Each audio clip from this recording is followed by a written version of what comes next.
Interior crocodile alligator. I drive a Chevrolet movie theater. Interior crocodile alligator. I drive a Chevrolet movie theater. So you're doing hentai today? I am. Alright, so you just hit record? I did. Cool, so let's give it a moment of silence real quick so I can... I gotta turn my phone off. Everybody, turn your fucking phones off. Yeah, I'm going to.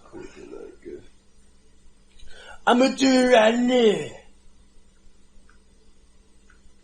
Howling down. You shouldn't have put these fucking nuts in front of me, dude.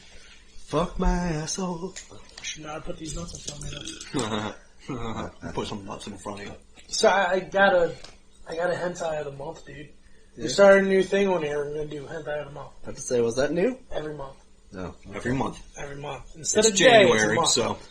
so... It's like your suggestion of the week. Yeah, it's basically, it's my suggestion of the month because I'm looking for, see, it's not just about the sex I'm going to do. I'm going to give these people... You just want a plot line. Plot. I'm giving you hentai Quality. with pot. Hentai with pot. Dude. Probably exists, let's be honest here. Huh? Alright, so... If you can dream it, you can fuck it. Can you read this? Can you pronounce that? Really? Try it. I mean... I haven't been drinking. I know, it's okay. Alright. Nudist beach ni Shugaku Ryoku Day. I'm just gonna call it nudist beach, because that's basically what I've been calling it. Ni Shugaku Ryoku Day.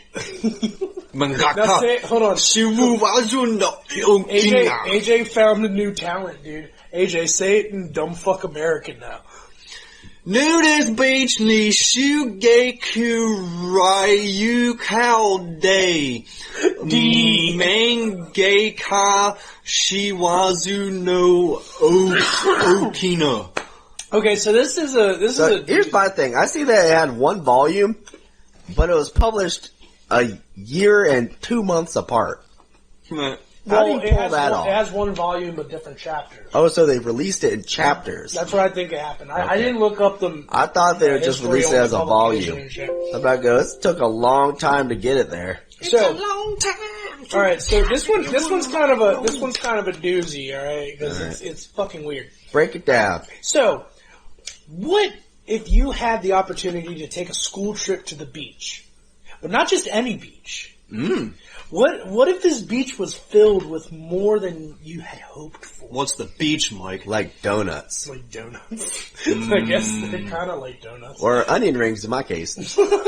What would you do if you were surrounded by young, attractive, busty females who want nothing more than some fun in the sun? Probably whip my dick out.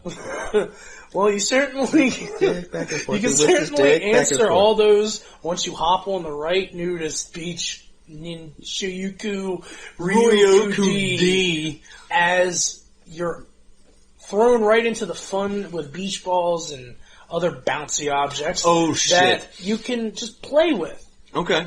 So how did you end up? Is there any I'm sure you're going to get to it, So but is there any backstory to how you got to the beach? So that was a overview from a site who, I went to. Because I just typed in for the last couple months I've just been typing in best hentai with plot. That's pretty much it. Okay. So, I feel like a lot of arguments have come up because of your search history lately. No, we're not going to talk about that. So, it's about a school class who they have a substitute teacher or a teacher in general that a teacher that's about to get fired. She's like a foreign teacher from I think it was like France or something. So she's all about open up and be nude. She was like, so we're gonna take a trip to an authentic nude beach. So there's one dude.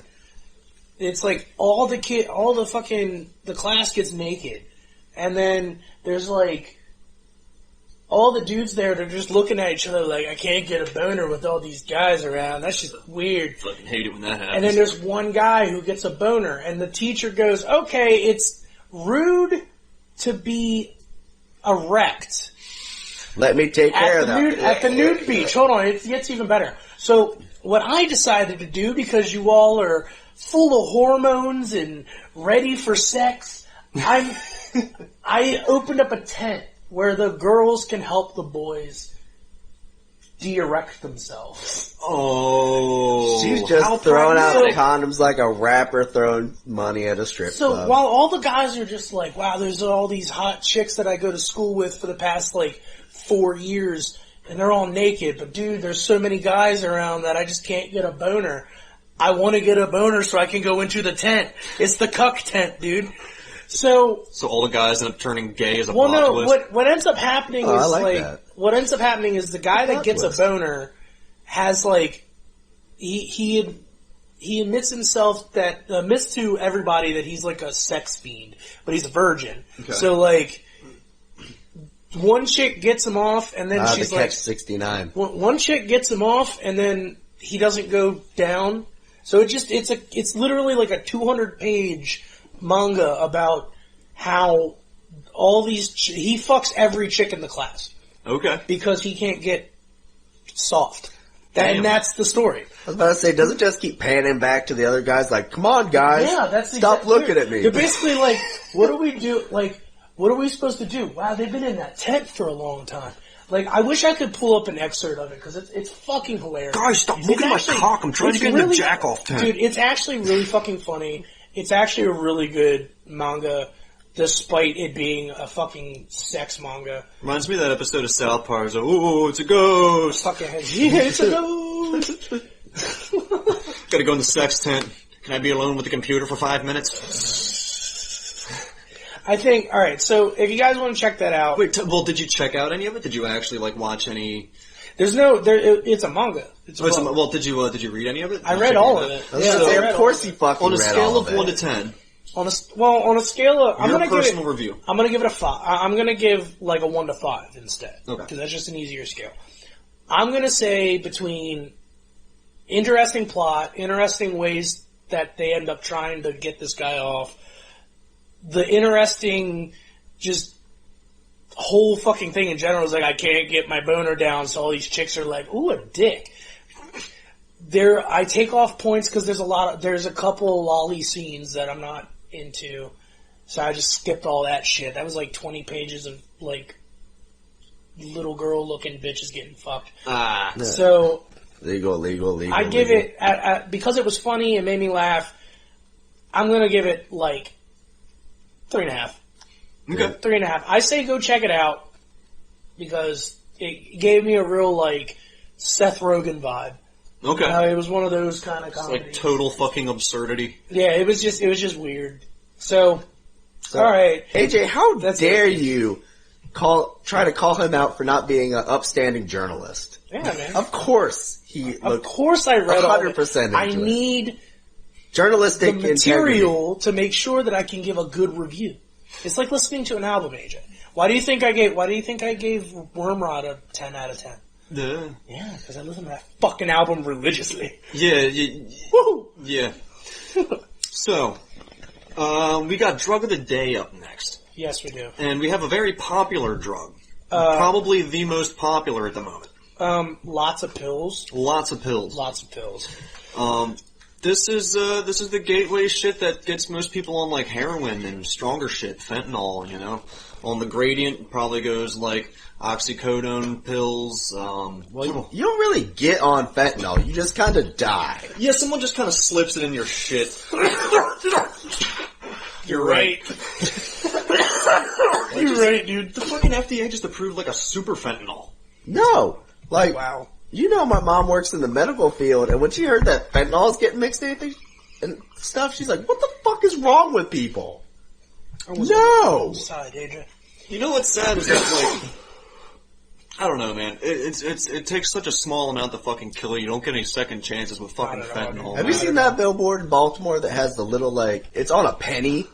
It's the size of, Abe Lincoln's ear on the penny is what it takes to kill you. Holy shit. For fentanyl? Yeah. Are you serious? Well, no, dude, more than that. You can put down an elephant with it. Time out. There was a cop. Hold on, let me put us on camera real quick instead of this. There was a guy who, a cop, when this whole fentanyl thing started popping up and flaring up, everybody's cutting shit. Yeah, he had someone in his shirt, and he fucking went into a seizure. And it was only just dust. Yeah. That's fucking crazy. Like, that's the trank that's the last, like, if they're not going down, is what you need to use, and use it in such tiny, diluted quantity. Water that shit down. Yeah. Oxycodone. Trade names, Roxycodone. What? Oxycontin. Roxycodone. That sounds like a fucking, like, That sounds like stripper, a at a stripper. really bad, like Has no dance. teeth. Fucking wig keeps falling off. She only works on Tuesdays because it's C-section Tuesday. Her left heel's busted. And she's got, like, a fupa. Her fishnets are a little torn on one side. Yeah, But she's got a lot of moxie. Yeah, she's got a fadge. Oh, man. Fupa. A foop badge, dude. She has her foop badge, man. Jesus. Yes! She can just kind of morph Just flapping in the wind. she just kind of morph her underbelly into whatever shape she wants. It's like a little thing of Play-Doh under there. She's a true artist. It's like a mix between raisins and Play-Doh. If you put her fucking fat on, like, some kind of symbol, Newspaper? you can make, like, Stephen Hawking laugh and actually walk. Alright, let's go. What the fuck? Oxycontin, Noxeta, Oxy-IR, Endone, Oxynorm, and Oxyneo. It's a semi-synthetic opioid synthesized from poppy-derived thebane.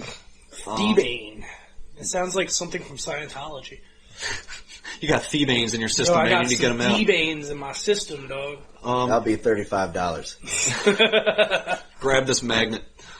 It's a narcotic analgesic with the morphine chemical class and is generally indicated for relief of moderate to severe pain. Hold on, did you say anal? Anal? Isn't it anal? Analgesic? Isn't it analgesic? That's what analgesic You said analgesic, dude. Analgesic. Analgesic? Whatever the fuck, dude. It's still, you said It's got anal and it's got gesic. That's why I said. Moving on. Go ahead. Anal. Developed in 1916. Well, hold on. So let's just analyze that sentence for a second. It's serious? derived from poppy. It's a narcotic. It's used for obviously for pain. That's what the analgesic means. With morphine chemical class, so it's up there. It's up there with morphine. Right. It's in the same family as morphine and heroin. Yeah. So what would you say, Mike? It was developed in 1916. 1916 in Germany as one of several new semi-synthetic opioids in an attempt to improve the existing opioids. Oh wow. Well, That's back in 1916, I guess you were in a fucking war. You needed. At that least shit. it wasn't Zyklon B. Yeah. Oops. Well, they weren't in war. Well, Wait. they needed to stock up. When did World War I end? I think 1916, wasn't it? Yeah. Right. 1918. We'll look that up. All right, go ahead. Oxycodone or dihydrohydroxycodenone is is an opioid of the morphine class. Oxycodone and other molecules of this class contain a polycyclic core of 3 benzene rings fused in a zigzag pattern called phenanthrenine. Right. So, Y'all get that? no. Cool. So, I looked at codeine, or how do you say that? Is that how you say it? Codeine? Codeine. Yeah, I looked Codeine. at it and I could have sworn it said Corleone. So I was about to read that Corleone. Okay, so glad you read that. skipping down, oxycodone Yeah. is analogous to other morphines, including dihydroconine, heroin, ethyl morphine, and codeine. Damn, bro. Okay, Okay, so let's talk about the dosage. cool. Alright, so This is fun because I can actually comment on this because I had to be on that when I had mono. Oh shit. AJ, tell them what this is for because I don't feel like doing it this time. Oxycodone produces effects that are typical of opioid agonists, suggesting pharmacological similarity to traditional opioids such as codeine and morphine. Wait. I'm saying we were going to go over the dosages. Right. I'll tell them. So this is basically telling you how much you can, it's telling you how much you should probably take. like a heavy, or it's basically telling you the worst you can go up to. In terms of milligrams. Yeah, so. in terms of milligrams. So your threshold would be 1 to 2.5. A light dosage would be 2.5 to 10 milligrams. Common dosages that I'm assuming are used in like, prescription drugs and all that, 10 to 25. A strong dosage is 25 to 40 milligrams, and a heavy dosage is 40 and up. Your duration, you'd be on this shit for 4 to 6 hours, and your onset would be 20 to 40 minutes. So it kicks in the next 20 or 40 minutes. Total 4 to 6 hours? Yeah, how long it takes to come down from that shit. Hold on, go back up real That's quick. the effective range, I guess. Yeah, that's the effective range. The way in which opioids structurally mimic these natural endorphins results in their euphoria, pain relief, and anxiolytic, right? Yeah, anxiolytic. Anxiolytic effects. This is because endorphins are responsible for reducing pains, causing sleepiness and feelings of pleasure. They can be released in response to pain, strenuous exercise, orgasm, or general excitement. So it just shoots endorphins? Yep. Yeah, I mean, that's why you feel just, like, tired and like, yeah, man. Oh, man, yeah. this Fuck, yeah. it's fucking good. It's so good. I think it's good. Oh, Jesus. Alright, keep going. Yeah. Alright, let's check out the effects of this shit. What happens? Physical effects. What happens? Pain relief, obviously. Euphoria. Ooh. Respiration depression. Respiratory depression. Sedation. Constipation. Ooh. Yep. Yeah, pills make you clog up a little bit. Cough suppression. Decreased libido. Your dick don't work. You don't want to fuck. Difficulty urinating, itchiness, nausea, pupil constriction, stomach cramps, appetite suppression, orgasm suppression, increased perspiration, and skin flushing. Jesus Christ. Alright, so, right there, visual effects. We're gonna get on that one. Yeah, let's talk about that. Whoa. Actually, hold on, let me do the cognitive first. Euphoria, cognitive, ego inflation, anxiety suppression, compulsive redosing, so you're addicted. Yep. Dream potentiation. Dream potentiation. So you just, is that like it fucks with your dreams. Lucid dreaming? Yeah. Well, I believe what it means is essentially it kind of creeps into your waking hours. Makes sense. It's kind of like weed. That does that sometimes. Oh look, I saw Kratom. Euphoria. AJ, read that.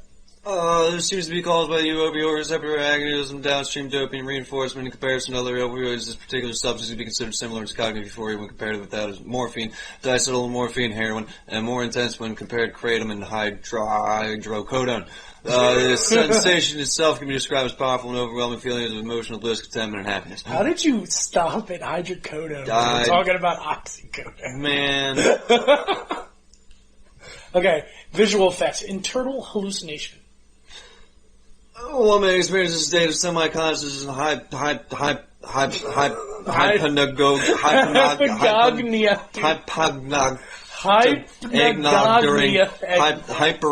during heavy dosage nodding, which results in dreamlike states and up to level 3 imagery and mild geometries. Dude, so you can just see like shapes and shit. Like your shit gets all fucked like acid, like when you're on acid. What do you think?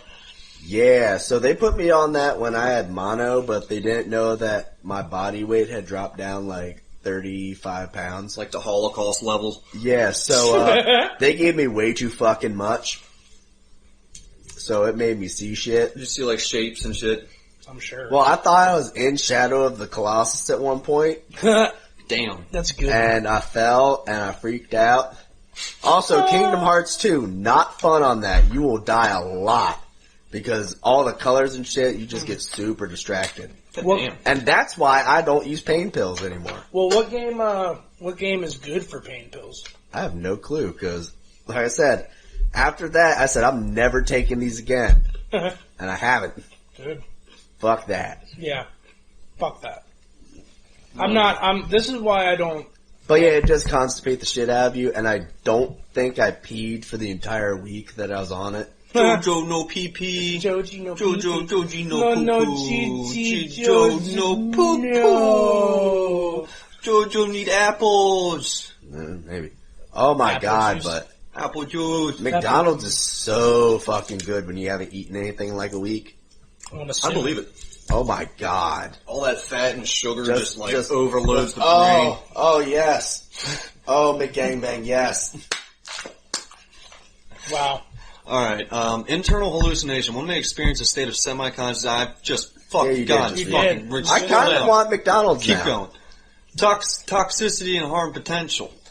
Okay, so it has a low toxicity relative to doses. With all opioids, long-term effects can vary, but include diminished libido, apathy, and memory loss. Shit. Damn. Whoops. So it fucks with your memory, and it just makes you not want to fuck that much. It's also potentially lethal when mixed with depressants like alcohol or benzos.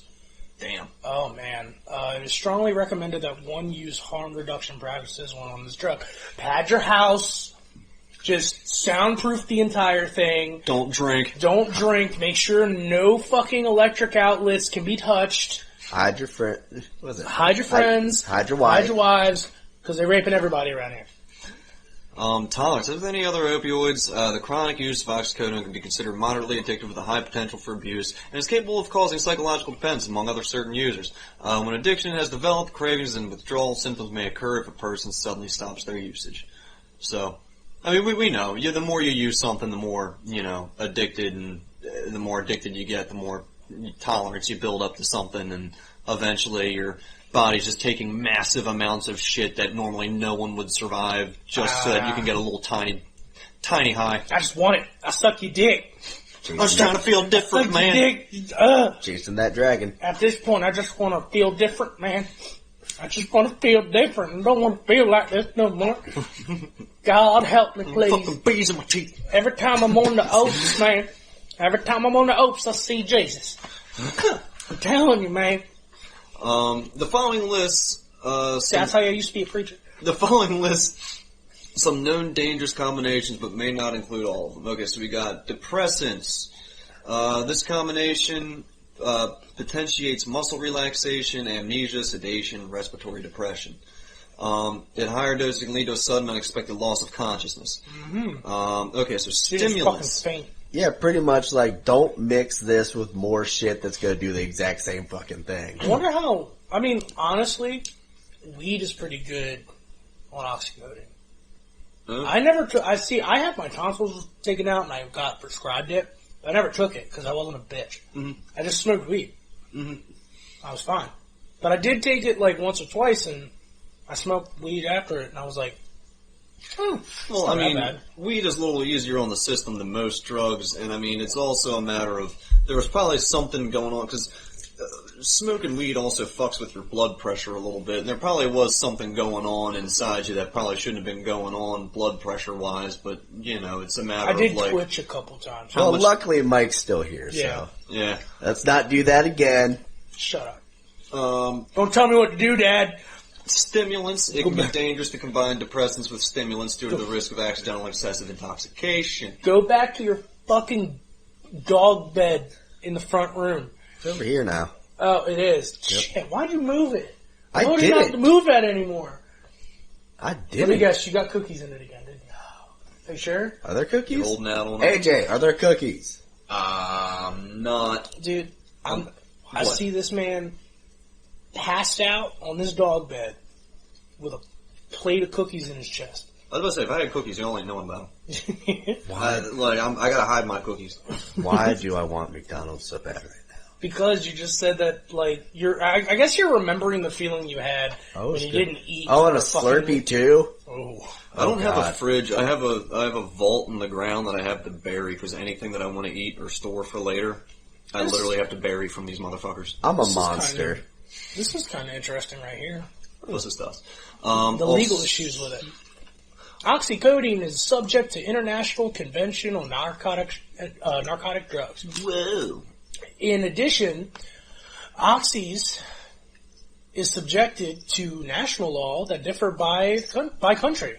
In the 1931 Convention for Limiting the Manufacture and Regulation, that's a long fucking name, good lord. Convention for Limiting the Manufacture and Regulating the Distribution of Narcotic Drugs of the League of Nations. What the fuck? Yeah. Included oxycodone. The 1961 Single Convention on Narcotic Drugs of the United States, which plays 1931 Convention categorized as oxycodone Schedule 1. So all these fucking conventions are just like, yep, hammer, gaffle, Schedule 1. Yeah, so pretty much. I like how they shortened the name of the second convention. Look, dude, fucking, it says at the bottom, USA is fucking oxycodone is a Schedule 2. USA! USA! Australia, Schedule 1. Austria, legal for medical use under the AMG. Arndt might get it Österreich. Oh, there's that Österreich. Österreich. Österreich. Oh, That was on no. the last episode. Oh, it was? Yeah, it was on that, I almost said DCK. DCK. And illegal when sold or possessed without a prescription under the SMG. The submachine gun. Schutzmittelgesetz Now say it in dumb fucking... Such to middle Gesetz Osterich. Oxycodone. Yeah, why does it kill me so much? Jesus Christ. Mike is high, everybody. I'm not high yet. Well, Yet. fucking... Man, you ate every peanut in this motherfucker. It's not a peanut, it's an almond. Canada's it's all the Controlled almond Substance brothers. under Schedule 1 Controlled Drugs Substance Act. Germany is in the Appendix 3 of the Narcotic Drugs Act. Alright, so I'm gonna just put this out there. Let's not have him read anything he can't fucking read anymore. Why? Because it's extending this by about 3 minutes every single time he hits one of them. You're right. Hold on, you're right. That's That's it in dumb fuck America. It's pretty funny. Bongs middle guesses.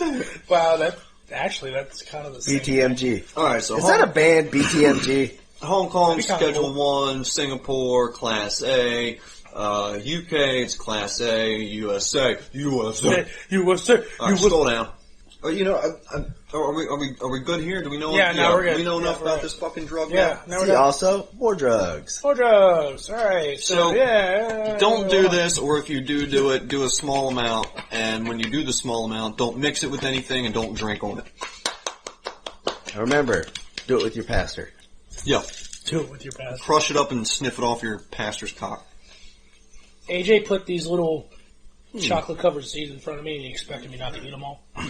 And you have eaten them all. Not yet. Joey? What are we doing now? Encyclopedia Erratica. Alright. Yo, it worked. It worked, yeah. You'll see it in post. You'll see it in post. Yeah, Oh, see that's it? good. That is good. Alright, where are we going? Where are we going? Oh, hold on. Do it again. Don't do anything World War II related. Lean forward again.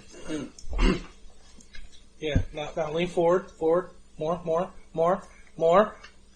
Just lean. Lean with the Be rocket. a man.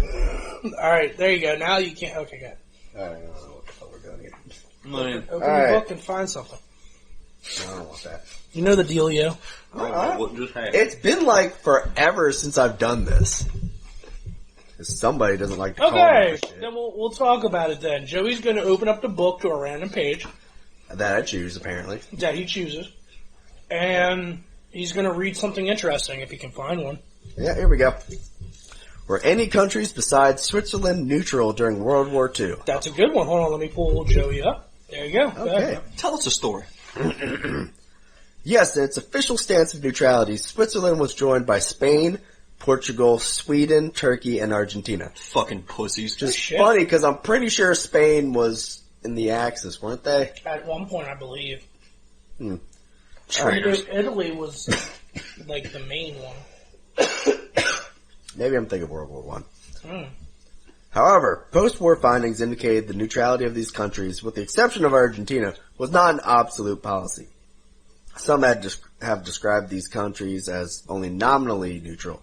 A 1998 report released by the U.S. Undersecretary of State Stuart Esenstadt indicated... Stat. Now Yes. say it in dumb fuck American. Esenstadt. Asian stat.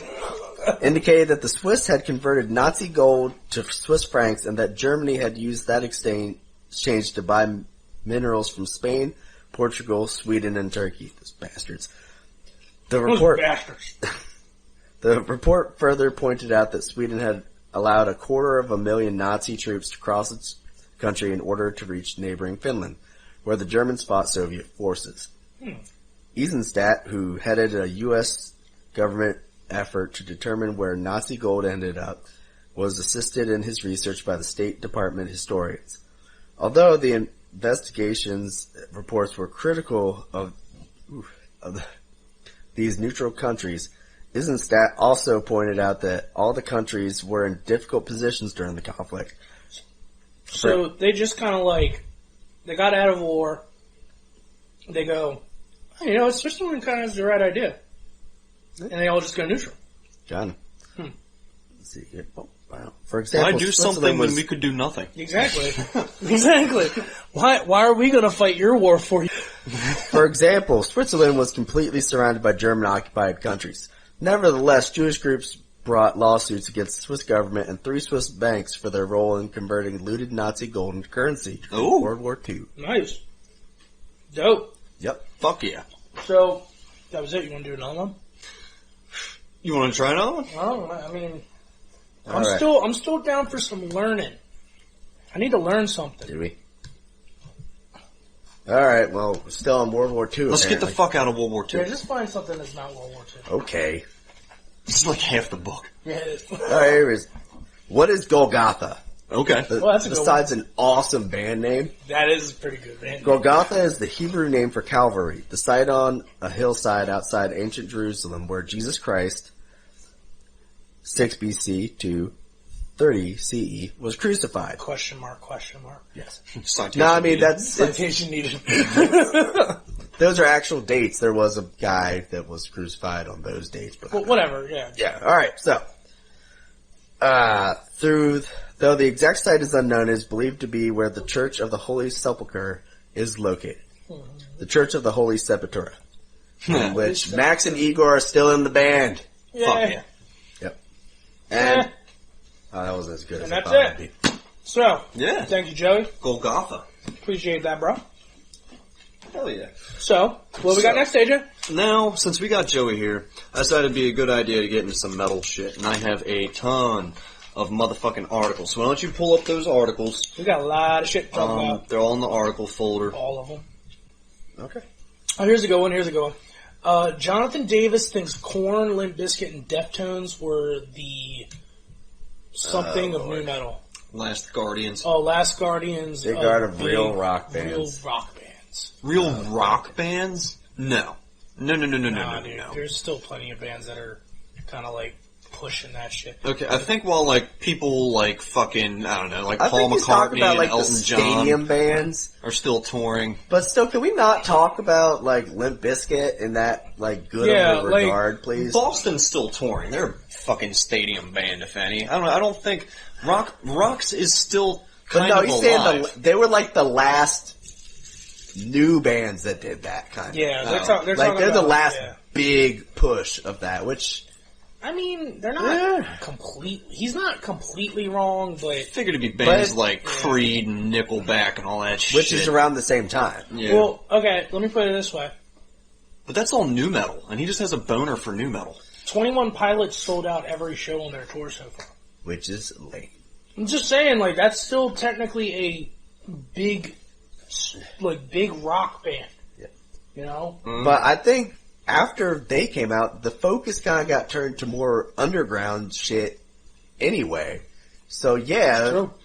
they might have a bit of a point, but it's also, they're the last of the big, bloated, way too much production in it. Mm-hmm. So it looks like Jonathan Davis recently sat down with Hate Breed's Jeremy Josta. That's a pretty awesome name. Jeremy Justa, dude. Um, Jamie Justa. Yeah, Jamie. That's not as cool. Jasta. Yeah, Jamie Josta. That's not as cool. 400th episode, and the duo talked for over an hour. Okay, so Davis discussed he doesn't think rock bands could ever reach those heights of popularity anymore. Here's what he said. Okay, quote. Can whatever the big bands that are out now, can can that have an impact, having that cosign, in reference to smaller groups like Incubus, whose careers were launched when titans like Korn took them on tour?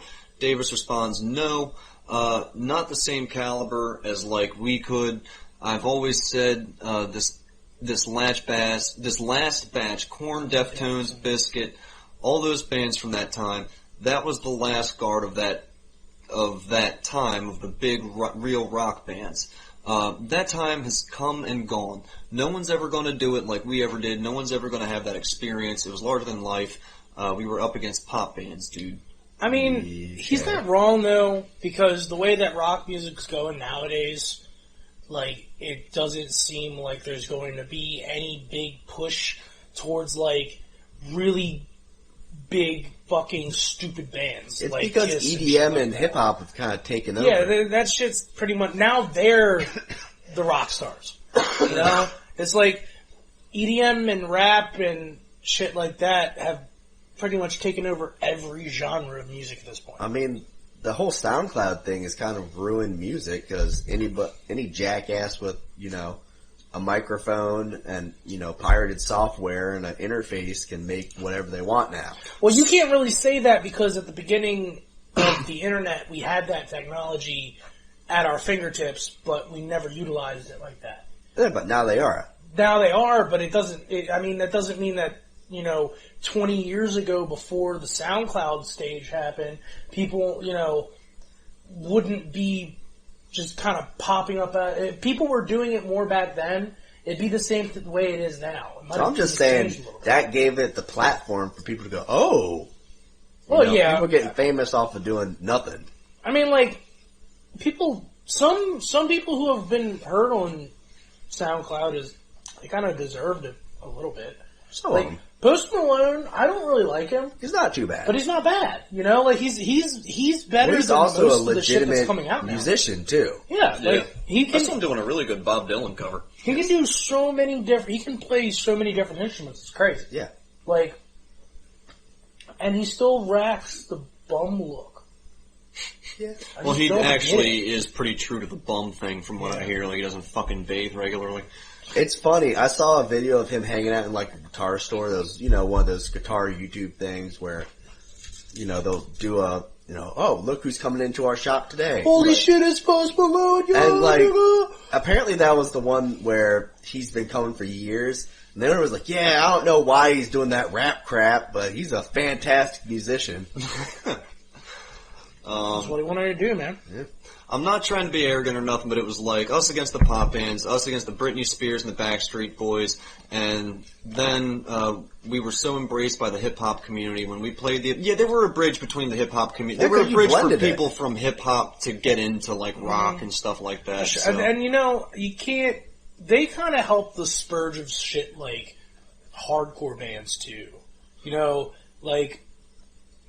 It seems like nowadays there's a lot of rap influence in hardcore. Like, I mean, it's always kind of been like that, but... Well, hardcore and nu metal both take their influence from, like, the hip-hop and rap style beats. Rhythm. Yeah. When we played the Apollo, Puff Daddy was there, Busta Rhymes, Lil' Kim, you name it. All the East Coast rappers came, and it was really embraced by all of them. We did stuff with Dre, stuff with Snoop. At the time, the crossover, I hadn't seen that. Yeah, so, I mean, that's... I gotta give it to him. He's right. They are a crossover band that, you know, was able to pull in a lot of fans for that reason, that they appealed to a lot of people. I don't think they was trying to slay any bands that came after him. Korn and Limp Bizkit were just right there on TRL battling against the boy bands of the era, something that just seemed unheard of the day. Can you imagine Ariana Grande and Ghost being spoken of in the same breath? I mean, you just did it. I mean, Ghost is pretty fucking popular. And Ghost really fucking sucks. They're pretty terrible. They're fucking terrible.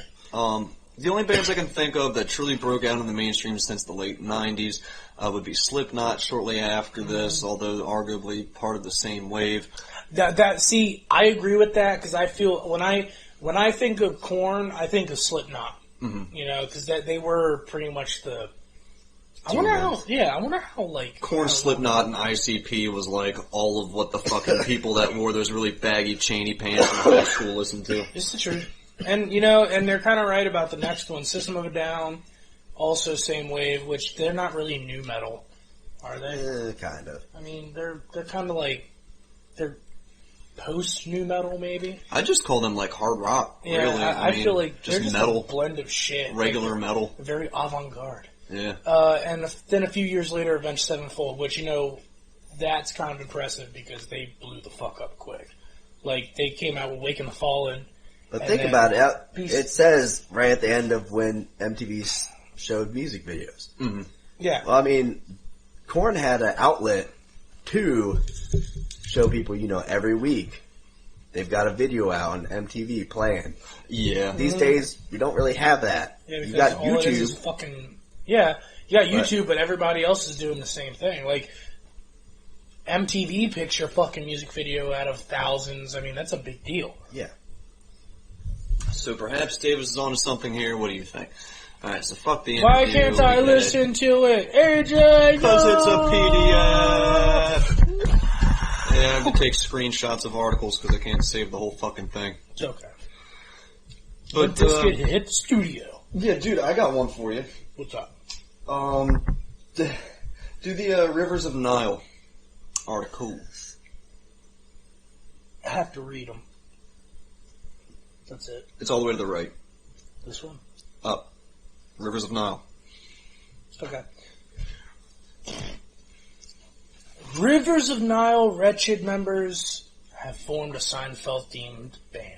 Grindfeld. I feel like somebody got real, like, offended at this. Oh, dude, I'm sure there's some, like, hardcore Seinfeld fan out there, like... No, oh, like, what are I they feel like there doing was with this? another band that was doing the same type of thing that's like, they stole their idea from us. Oakley Dokley. No, it was another Seinfeld band. Oh, I never heard of them. So They they must suck. Current and former members of Rivers of Nile, Wretched, and Alter Beast Yeah. have launched a grindcore death metal band called Grindfeld. As you might have guessed from their logo, the group is inspired by the iconic TV No Fucking Shit. The band, which includes Joel Moore, Wretched, Jaron Klein, Rivers of Nile, The Undying, and Monty Baynard, ex-Alter Beast, the Kennedy Vale. I fucking love the Kennedy Vale. They're pretty good. This all tech death. Says this of their mission.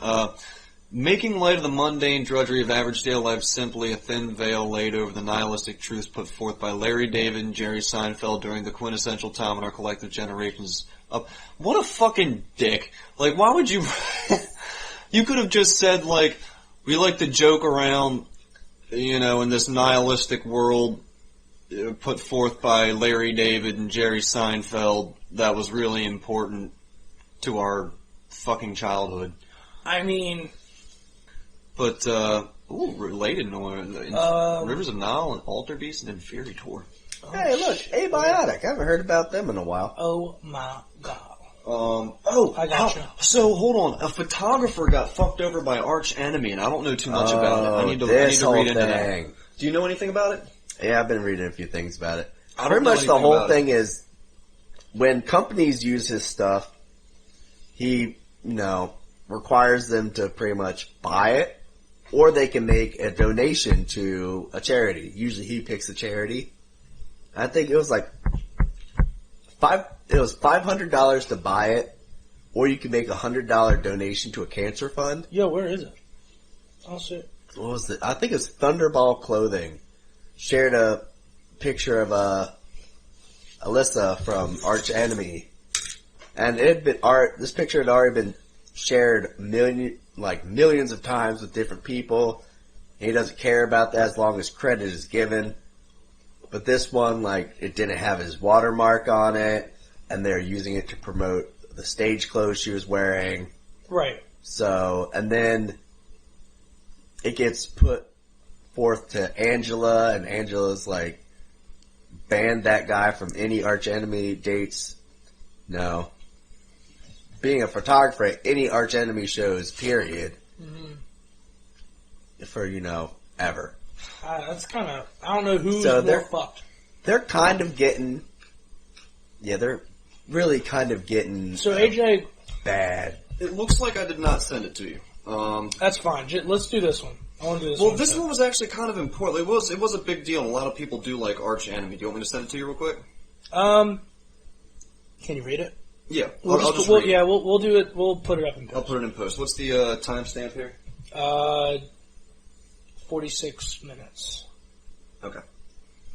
Yeah, we got a minute so I can go piss. Yeah. You want to take a quick break so we can get everything set up? I can switch it over. Sure. It don't matter. Joey, go take a pee-pee break. We'll be right back.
We got snacks. We're back.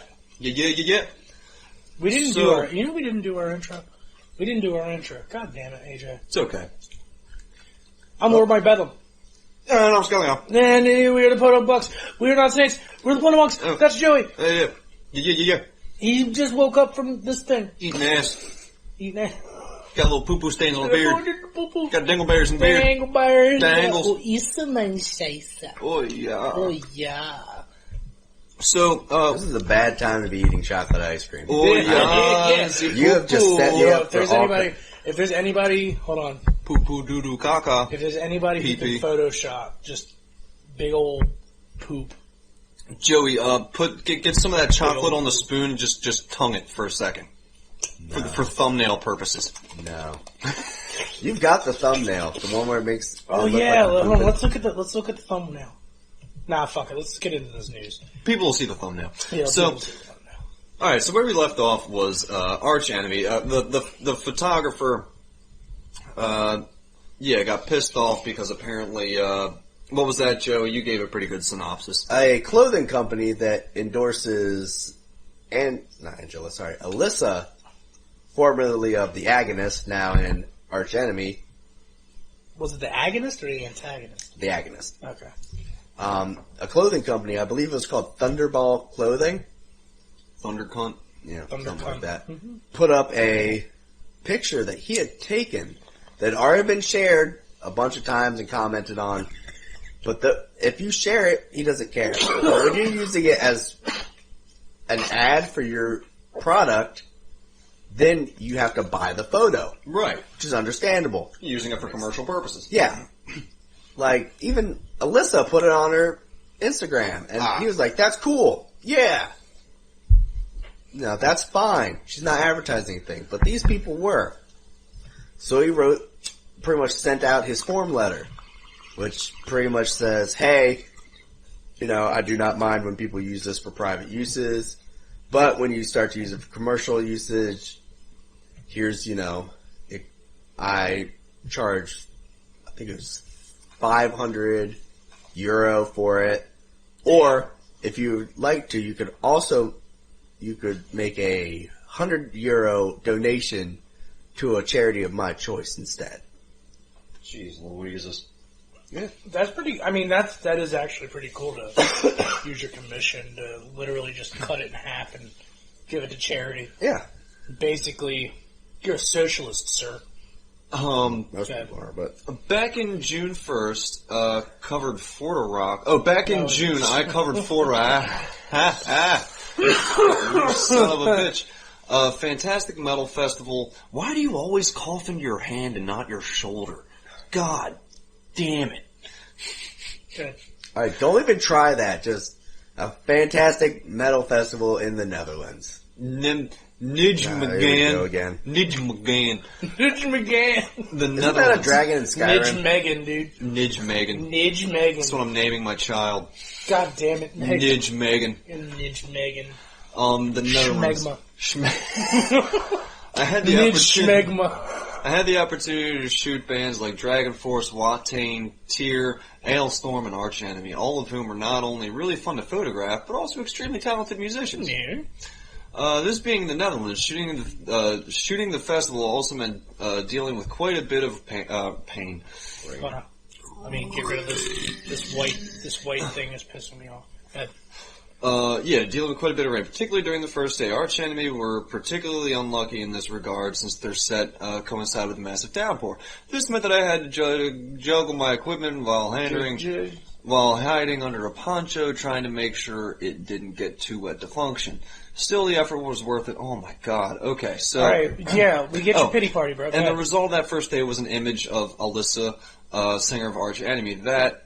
As soon as I published it on my Instagram, it was well received by everyone, even Alyssa herself, who reposted it on her account. Well, he posted it publicly. She just reshared it. I mean, she is Canadian. Yo, her mouth, yo.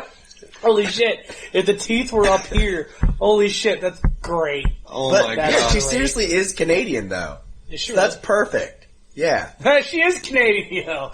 That's great. Oh my god.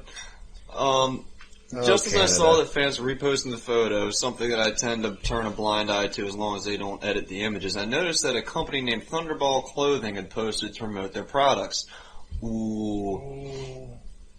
Okay. Since the post had been made on the account of the company, it was obvious that the purpose was to advertise. It was placed on an Instagram page that had a link to their online store, and my image was used to show the products that they had created for Alyssa. In other words, this wasn't merely a fan using the photo because they liked Arch Enemy, which I would normally tolerate, but instead of business profiting from my work without even asking for my permission. Right. Since I had tried to contact this company via Instagram messages, but it was ignored, I sent the owner an email explaining the situation. Dear Marta, my name is Jay, photographer and attorney based in the Netherlands. I am contacting you because yesterday you posted my photo, Alyssa, white glues taken at Fort Rock, and it was used on your site to promote your products. The photo is uploaded here. He's an attorney. Yep. So far, the photo has gathered more than 200 likes and has been viewed, of course, not only by your over 10,000 followers, but also by anybody looking for tags related to Alyssa. Your use of my photo is unauthorized, and I'm sure you're aware represents a clear and blatant breach of my copyright. This infringement is, of course, more serious when we take into consideration that your use of my photos in connection with your business. Oh my god, dude. Okay. We There's a understand. lot of legalese in this. Yeah, there really is. I know, but in general, I charge a fee for at least €500. To businesses that have promoted my work in an unauthorized manner. In this case, however, I would be willing to forget about this problem, let you keep the above posts in exchange for a donation of €100 to the Dutch Cancer Foundation. This is an organization that seeks to benefit cancer research. Yeah. I can send you a link. Yeah. Dutchy. I'm looking forward to hearing from you. She's hot. Yeah. Holy fuck. But Arch Enemy is just a fashion show now. I don't care. That fucking puss. Alright, guys. I send takedown notices like these all the time, since this is hardly a rare occurrence on Instagram, and this one seemed to me like a no-brainer, even though I'd thought they'd be happy with it, since I would even allow them to continue using the image in exchange for a small donation to a cancer charity. This is a method I've used with clients. Shit is fan. Unbeknownst to me, instead of getting in touch directly with me, Marta Gabriel, the designer of Thunderball Clothing, got in touch with Arch Enemy and accused me of sending her a threatening letter demanding 500. Okay, if you look at that and feel threatened by it, you're a fucking pussy. Okay, is this the message right here, or is this to him? No, that's to him. Okay, go ahead. Do you still have the internet up, by the way? You might want to... It sounded like Facebook went off. Did it? Yeah, might make you lag a little bit, I'm not sure. It might be mine. I think it might be. Yeah, it's mine. I think I turned it off. I'm literally Hitler. I think it took you so long to say that, too. Hello, Jay. I would like to ask you why you're sending discontent emails to the people sharing the photo of Alyssa. Alyssa's sponsors and fan clubs are authorized to share photos of her. Thunderball Clothing is a sponsor of Alyssa and Arch Enemy. Arch Enemy loves to have a nice cooperation between photographers. Oh, wow. So they're literally like, why are you taking it so harshly? You know, I feel very threatened by you. You know, why are you taking things so badly? We like to have a nice cooperation. So her management sent her this. And sharing moments from the concert is a way to stay connected. Generally speaking, photographers appreciate having their work. You should be grateful. But the moment that the fucking... For exposure. The moment... I hate that shit. The moment that the fucking picture goes up on the website, it's product placement. Like, that's not... It's shameless shameless advertisement, and you guys fucking know it. That'd be like the dude who... made fucking Lady Gaga's clothes and shit. The guy that died, I forgot his name. Alejandro?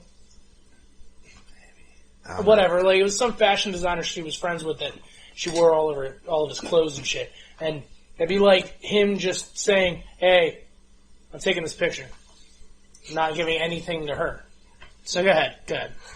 The message was putting forward the idea, a common one among some people, that because members of the band were in my photos, it meant that the band and their sponsors were authorized to use them however they wanted. This made no sense. That's not how it works. It's seriously we can't pay you for playing here, so you're just going to be paid in exposure. Yeah. So if anybody knows how much bullshit that is, it's musicians. Definitely. Yeah.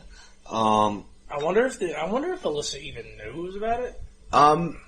You'll see that later. Right, but they're talking to Angela Glasgow right now. Okay. So, to put it in legal terms, I own the copyright of my photos. The message also sought to perpetuate the ridiculous system that some bands expect to have with photographers. They let them come into the pit, expect to have the absolute and perpetual right to use the photos whenever they want, and pay photographers in exposure. Yep. By using their work before mass audience. In the past, artists like Taylor Swift, Lady Gaga, and even the Foo Fighters have gone beyond merely assuming that they have this right, choosing instead to force concert photographers to sign contracts where they have to quite literally surrender all their rights over the photos. Fuck that. That sucks. Fuck that. You can't do that. That's their livelihood, man. Just like how you're a fucking musician. I figured What if you had to pay for your tickets, bro? I didn't see the Foo Fighters doing that. Yeah, I didn't see that was the either. shocking one. Yeah. I figured Dave Grohl would be better than that. I don't know. It says in the past, so it might have been something that they did one time. And Might have signed a shitty contract. Because Dave Grohl just seems like the nicest dude ever. Because he generally is, from what I've heard. I've never heard anybody having any bad reaction to him, yeah. I mean, there was that AIDS denialist thing that they had, like... Oh, what? Oh, yeah, look it up. He was an AIDS denialist? The whole band was. What? Yeah. For like, oh, God.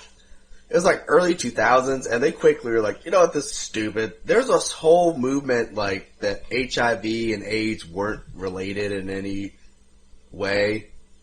So if you're HIV positive, you can't give somebody AIDS, and oh my God! And they're all doctors, so they clearly know what's right and what to disseminate amongst the public. That's all their fans. That's fucking yeah. So the Foo Fighters have gone out to say, yeah, we were wrong about that. Good.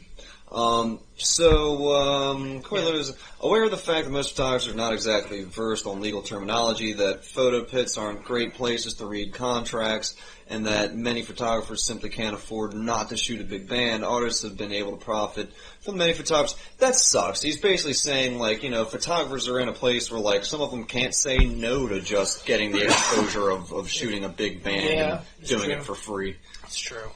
Some bands might even try to sue them for using the pictures they took.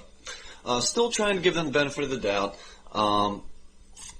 I sent a reply where I can explain my position. Thank you for your message. I believe that there's a fairly significant misunderstanding regarding how copyright works, and which leads to your confusion on this matter. I'm happy to explain the current state of law here so as to highlight the strength of our position. It is not correct, as you assert. Illicit sponsors and fan clubs are authorized to share photos of her. This is not at all a legal argument, as the only person who can authorize the use of a photo is the copyright holder. Yeah, Right. no fucking shit. Exactly. That's the whole point of copyright. Yeah. That's literally... That's why we're not allowed to use anything from, like... That's why we're only allowed to use shit from, like, 50 years ago. Love how he's just talking to this bitch like she's fucking, like, dumb as shit at this point. Like, let me explain copyright to you here. While in general I might allow fans or even musicians themselves to use my work, this does not change the fact that I hold the right to authorize or deny use. Additionally, here the images are used for promoting a business. In this case, you are undoubtedly... As you undoubtedly understand, the images are used to increase the visibility of your products and drive up sales. Okay, keep going. Yeah. We get it. In regards to your assertion that many photographers are happy to see their work exploited for your for exposure, I can only say that other photographers are free to deal with their work in whatsoever manner they please. Their right to oppose such a use, however, remains the same. It is in light of the above that I would like to give you the opportunity to remedy the infringing use of the photo by donating to a cancer charity. Yeah, so he's just like, you should probably just donate to the charity thing and be done with it. I'm okay with that. Just as long as your money goes somewhere, as long as you pay for it. This bitch, here's the reply. I realize that the message was not sent by Marcia, but by Arch Enemy directly. Could you tell me who I'm speaking with here? As for Arch Enemy, I did not object to Alyssa's use of my photo. As soon as I sent the email, in reality, I had been contacted by Arch Enemy's management, and to avoid confusions, okay, so this is his follow-up, yeah. As for Arch Enemy, I did not object to Alyssa's use of my photo.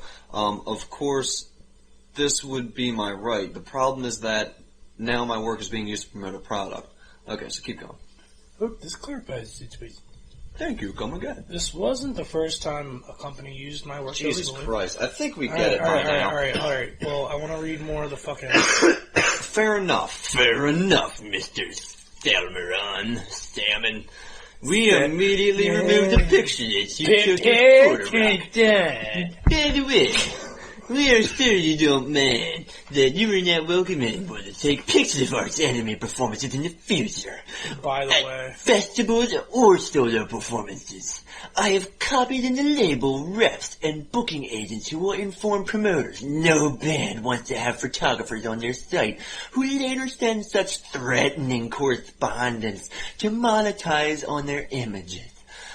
She's pretty much like... So she spelled by the way the first time out, and then the second time she put BTW. Yeah. What a fuck. Dipshit. I love how the first, like... How professional. Yeah. So, you're not allowed to fucking photograph them. And by the way, you're so threatening, and how dare you ask for money? You shouldn't ever ask for money for products that you made, bitch. By the way, the email below is not from Martha, but from Alyssa herself personally, the artist you blatantly wanted to sell the picture to. Nice price tag, 500 euros. In BCC, the band In BCC, the band, so they know they did about you. Blind carbon copy to the rest of the band. Oh. Thank you and have a nice day. By the way, we do frequently donate to charity, but on our own terms and free will. Well, I mean, like... Again, not talking about the band at all during this. Well, what shit. They're absolute shit. Fuck them. And this isn't on the band. It's just on Angela. Oh my god. Although I was bothered and slightly starstruck by the fact a singer I liked in my childhood not only knew my name, but also thought I was an asshole, tried to keep my cool. So copying the same industry insiders that Angela had gone out of her way to include in the correspondence is a short reply. Dear Angela, thank you very much for your message. I explained directly to Alyssa on Instagram. She was free to use my photo on her Instagram and welcomed her to do as much. Routinely allow fans of the band to use the photos I take of her and even others, musicians that I have photographed. As an artist yourself, however, I'm sure you believe that you should be compensated for your work when it is being used to promote products. I love how he's had to reiterate this fact like 5 fucking times. I think that it's regrettable to see that your reaction to an artist reasonably requesting compensation for the use of the work is so dismissive and disrespectful. I fail to understand the rationale behind it, since I have maintained a respectful tone throughout my communications with you. And the fact that they feel threatened by all this is fucking... it's just weird. Well, okay, I'm gonna give a little... I'm gonna say I have a little bit... I think it was like... Let me go up a little titty. I think it was this message that I had a hint of, like, a fair hint of, a passive aggressiveness. Well, even then, none of it's, like, threatening. Yeah, no, I mean, he's not, but, I mean, I can see how they could see it as threatening, because he's talking about legal action, he's talking about illegal action and money. Right. So automatically people are going to go, Is he threatening, assuming? Like, yeah, and I'm just wondering, like, when you get a threat of a sue, like when you're threatened of being sued, like, when you could just get out of that whole fucking disagreement by giving, what, 200 euros to charity? 100 euros. 100 euros. Why wouldn't you just do it? How much is 100 euros in American?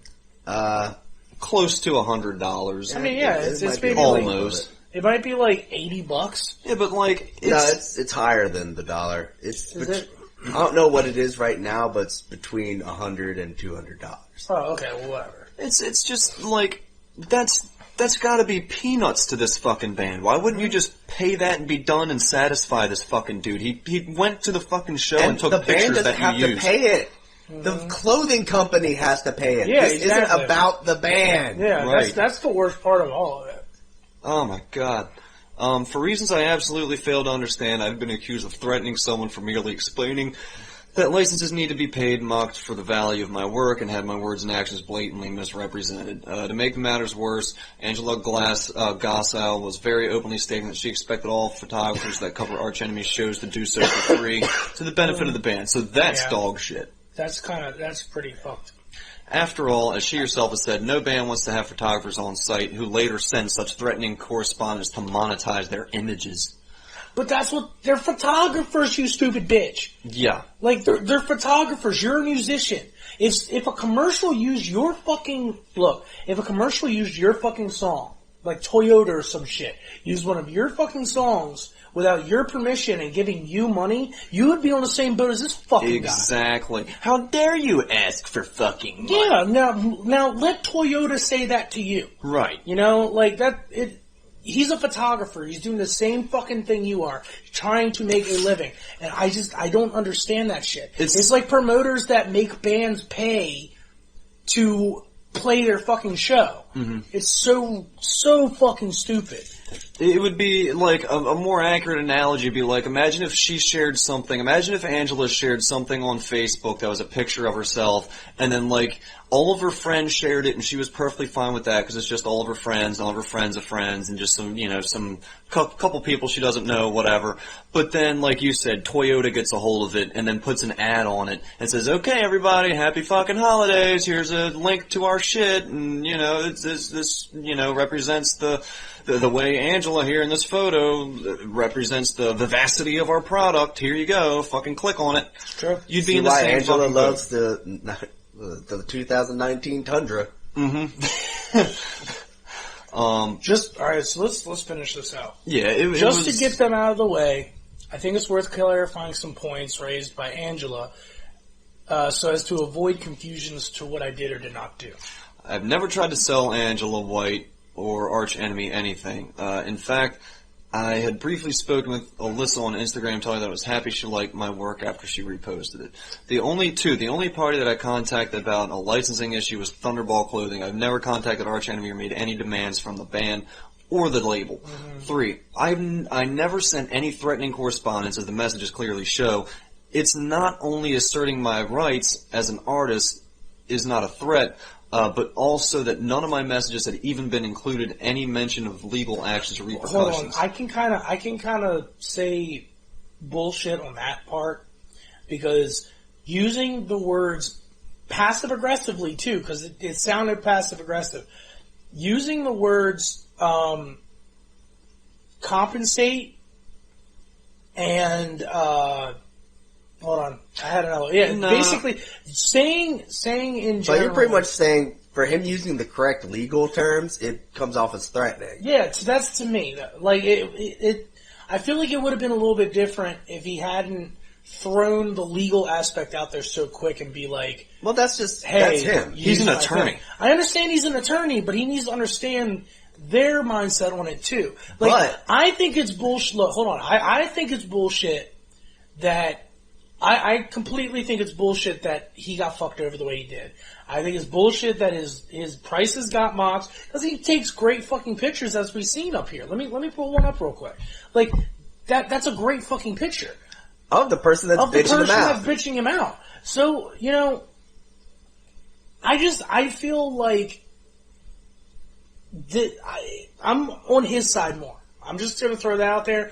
I just feel I understand why they would feel that as threatening. Because if somebody on our YouTube, we brought up a picture or a video. How can you not be threatening? Let me ask this: how can you not send a letter saying "bitch, give me my money" and not sound threatening? Like he's pissed. Like she I understand fucked him over. It's more of a fact of like he didn't have to. I understand he's an attorney and everything, but he didn't have to open up with the legal talk because that automatically assumes that he's threatening legal action. But as a band that's had multiple contracts, has recording contracts, endorsement deals, they should be used to that language. Yeah, they've been a band for like 25, 30 years now. Yeah. But he didn't, at first he didn't contact them though. Yeah, he's talking to Thunderball Clothing. He was talking to Thunderball, and then again, that's someone that endorses people and that has contracts normally. Yeah, and they got a hold of the manager, right? And misconstrued what he said. So they told them that he was threatening them. So which they might have never gotten his original email. Maybe. Right. But it's still bullshit that in general he got fucked over this way because he's not asking for a lot. I mean, yeah, he's asking for 500 fucking euros, but or 100 to go to a fucking charity. Yeah. Which would be a write-off. Like, which would be completely fine. That's literally a fucking check for you. That's one fucking album. And you're not paying him. Like, you're not handing money over to him. Like, that's the last thing I'm sure that fucking company wants to do out of their fucking pride. So it's like, why not just swallow it and give it over to the fucking charity? Sure. I never sent any threatening correspondence. Okay, so I've never demanded payment of 500 euros. Instead, I explained that this was an amount that I could charge for the use of my material in a commercial setting, but I was happy to let it go for 100 euros to be given directly to a charity. Okay, yeah. So later in the evening, and considering that I had already been in touch with her recently, I reached out to Alyssa in hopes of clarifying what clearly seemed to be a misunderstanding. It didn't go well. Sadly, Alyssa was quick to portray me as some sort of bottom-feeding scum trying to score an easy buck. So she just took the side of that fucking clothing company. And oh my god, there's so much more. Hold on, let me see if there's any more email. Nope. Okay, so this is it. All right, well, keep going. Hold on, I want to. No, that's it. Like, oh, you want to talk? You want to see the? No, go up. Oh, up. Yeah, right. Up. That's where we were. That's where we were. That's where we were. Oh, okay, whatever. Go. Yeah, Alyssa was some bottom-feeding scum trying to score an easy buck. I was even accused of potentially being the kind of person who would pursue fans for sharing the image, even though right now there's dozens of fans that have exactly that same image on their fan pages, and against whom I have taken no action, other than occasionally asking them not to crop or edit them. Well, that's whatever. Yeah. And making sure they tag me, despite being fully entitled to do so. So he's just asking them to do it. Like, they don't even really have to do it. It's just like, can you guys not be assholes and do... And as long as you don't edit the photos, you're good. Mm-hmm. So it's like, yeah. He's not asking for much at all. It's like, don't fuck with my photos and don't use them without my permission. Give me credit. Like, that's it. He seems like the kind of guy that's literally just and any photographer I've ever dealt with is the same way. Mm-hmm. Just give me credit and we're fine. Mm-hmm. So, our enemy stance in regards to photographers is demonstrated by the band's very aggressive approach against me for simply being some sort of compensation as one of their sponsors. Shows their absolute disregard for artists whose art isn't their art. They, as they should, expect compensation for their work, but they don't seem to think that others should be compensated as well. As a matter of fact, and as Angela Gassow's actions clearly show, they will try to stomp and trample on anyone who seeks this compensation. Nothing else can explain why they went out of their way to contact bookers and promoters, hoping to end my photographic career. That really sucks. That is pretty fucked, dude. So... Don't go to this guy. He wants $500 for his fucking shitty shit. Yeah, and then he just goes on to comment about the kind of culture that's creating. You know, it's creating this effect among photographers, all of whom are now expected to simply shut up and take the abuse unless they are willing to risk their artistic careers. See, you can say the same thing about art, about musicians too. Well, yeah, that's what he was saying. It's like, clearly this applies to them, but not to us, you know, for some reason. In Angela's mind. Whatever. Jeez Louisa. Sorry, man. I'm sorry that happened to you. You know what? Let's get a hold of this guy. See if he'll come on. Alright. I hope he doesn't speak like gold member Dutch, though. No, man. Pretty geeky Dutch. So what you got about Katz? So, we got Katz. So, I don't know if we went over the story of her leaving. We haven't. Oh, we haven't? We've never mentioned it. Okay, well, yeah. She left Agoraphobic Nosebleed a while ago, back in October. And she's actually talking about why now, because I guess she just feels better. I don't know. Maybe. But whatever. I do want to go over this because Agoraphobic Nosebleed is the shit. It is. Oh, my God. Yep. I've seen them, I know. You seen them live? Yeah, I did too. Nice. The drum You machine did too. solo is the... Oh, shit. We saw them with Job and Undeclared War. Yes, we did. Yeah. Yes, we fucking did. Alright, let me zoom in because I'm not reading this one either. Hold on. She announced she was leaving Agoraphobic Nosebleed because she was tired of being bullied by dudes. The band fired back with their side of the story shortly after, and now Katz has responded with a full description of the events that caused her to leave. We'll go over their side of the events sooner or later, but yeah, I want to get the accused. Yeah, she left, so let's hear her reason. My decision to leave Agoraphobic Nosebleed after our appearance at Quebec Death Fest in Montreal symbolized the end of a series of uncomfortable events I've experienced over the last several weeks with the band. These experiences included situations in which I felt my presence as an equal member was no longer respected. My gender served as a reason to belittle my presence and my opinion on the personal dynamics and inner workings of the band. Okay. As someone who has performed within the extreme music scene for many years and remained to my own detriment quiet about the experience as part of my work with A&B of harassment and sexualized bullying, I decided that for my own well-being, the cycle of misogyny, overt and unwanted sexual behavior directed towards me had to stop. So they were probably making like, you have tits, and like, I don't know, making fun of her for being a girl and shit like that. I don't know, man. That kind of sounds like what happened with Song. Remember when she left Cerebral? Mm-hmm. See, that was one of the reasons. Is that why she left Cerebral? Yeah, because just because of the guitarist. Because the guitarist was a douchebag. Like he didn't let her talk. He didn't let her talk in interviews. Didn't let her do anything, basically. Didn't let her talk to promoters. Didn't let her talk to fans. That might have been why she was so weird when we saw him at Summer Slaughter. Remember that? Yeah, well, she only said like 2 fucking words. Yeah, and then scurried off. Yeah. Maybe. Damn, dude. While I considered quitting immediately after our show in Montreal, I first consulted with several of my close friends to see if I could cope with what happened because I love playing with the band, and despite our differences, respected my musical colleagues. However, after considering the disrespect demonstrated towards me as a musician, a woman as a prominent member of A&B, I decided to leave. Scroll down. The response by my former bandmates to my decision has been extremely disappointing, but not entirely surprising. Unfortunately, it is common for people to assume that women's accounts of harassment come from a place of hysteria and hypersensitivity versus the responses by their male colleagues that for the most part are perceived as the truth, especially within a male-dominated musical genre and culture. I can kind of see it. I didn't expect it from Agoraphobic Nosebleed. Let me see if I can look up their statement on it. I'm looking at it. I'm looking for it now. Oh, fuck. God, no.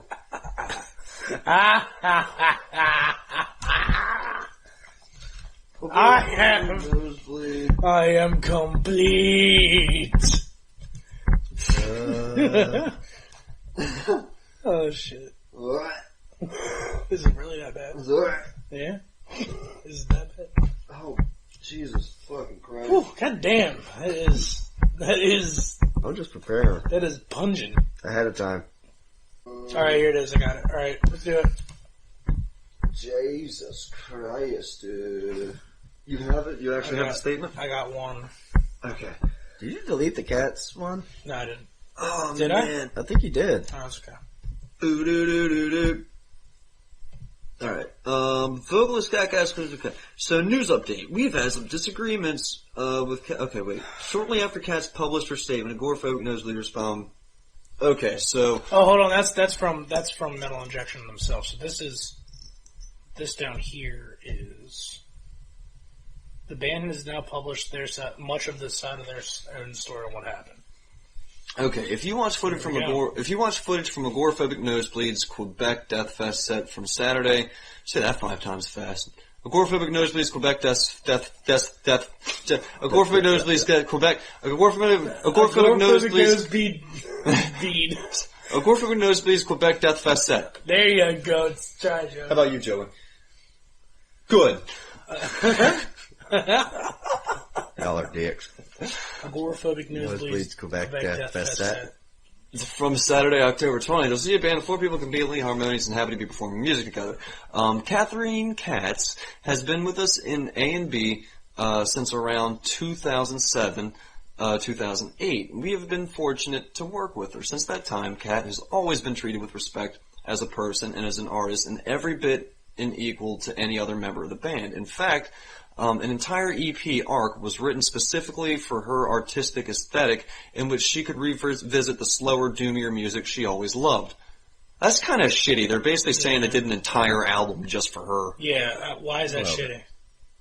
Well, it's just, I don't know. This seems like they're running Damage Control. Yeah, it's like, well, we wrote an entire EP that was written specifically for her aesthetic. Yeah, but you can't take that out as a kind of a thing. Why would you write a fucking EP, release it, and then bitch that, like, I don't know, They're not bitching about it, though. They're just saying that they respected her choices by letting her write an entire EP specifically for her.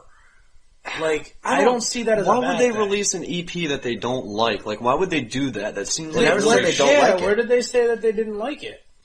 Well, they're saying that they're bringing it up, like it was written specific, in which she could revisit the slower, so it's not their aesthetic. Obviously, they don't like it as much. It's in response to her saying that they didn't respect her artistic choices and that kind of stuff. So it's not. And they're going, obviously we did. We did an entire album that was just all your input. Yeah, exactly. Like I don't see that as them going like, well, we let her write an entire album. We fucking hate the thing. Like, I don't see that at all. I don't know how the fuck you find that. Alright, go ahead. I don't know. We transitioned, we transitioned A and B into playing live in 2014 because of her and Rich's desire to do so. Kat and I have been in discussion more than any other members over the direction of the new, CD. This was not to say we haven't had minor fights here and there, because we have. No different than any other band.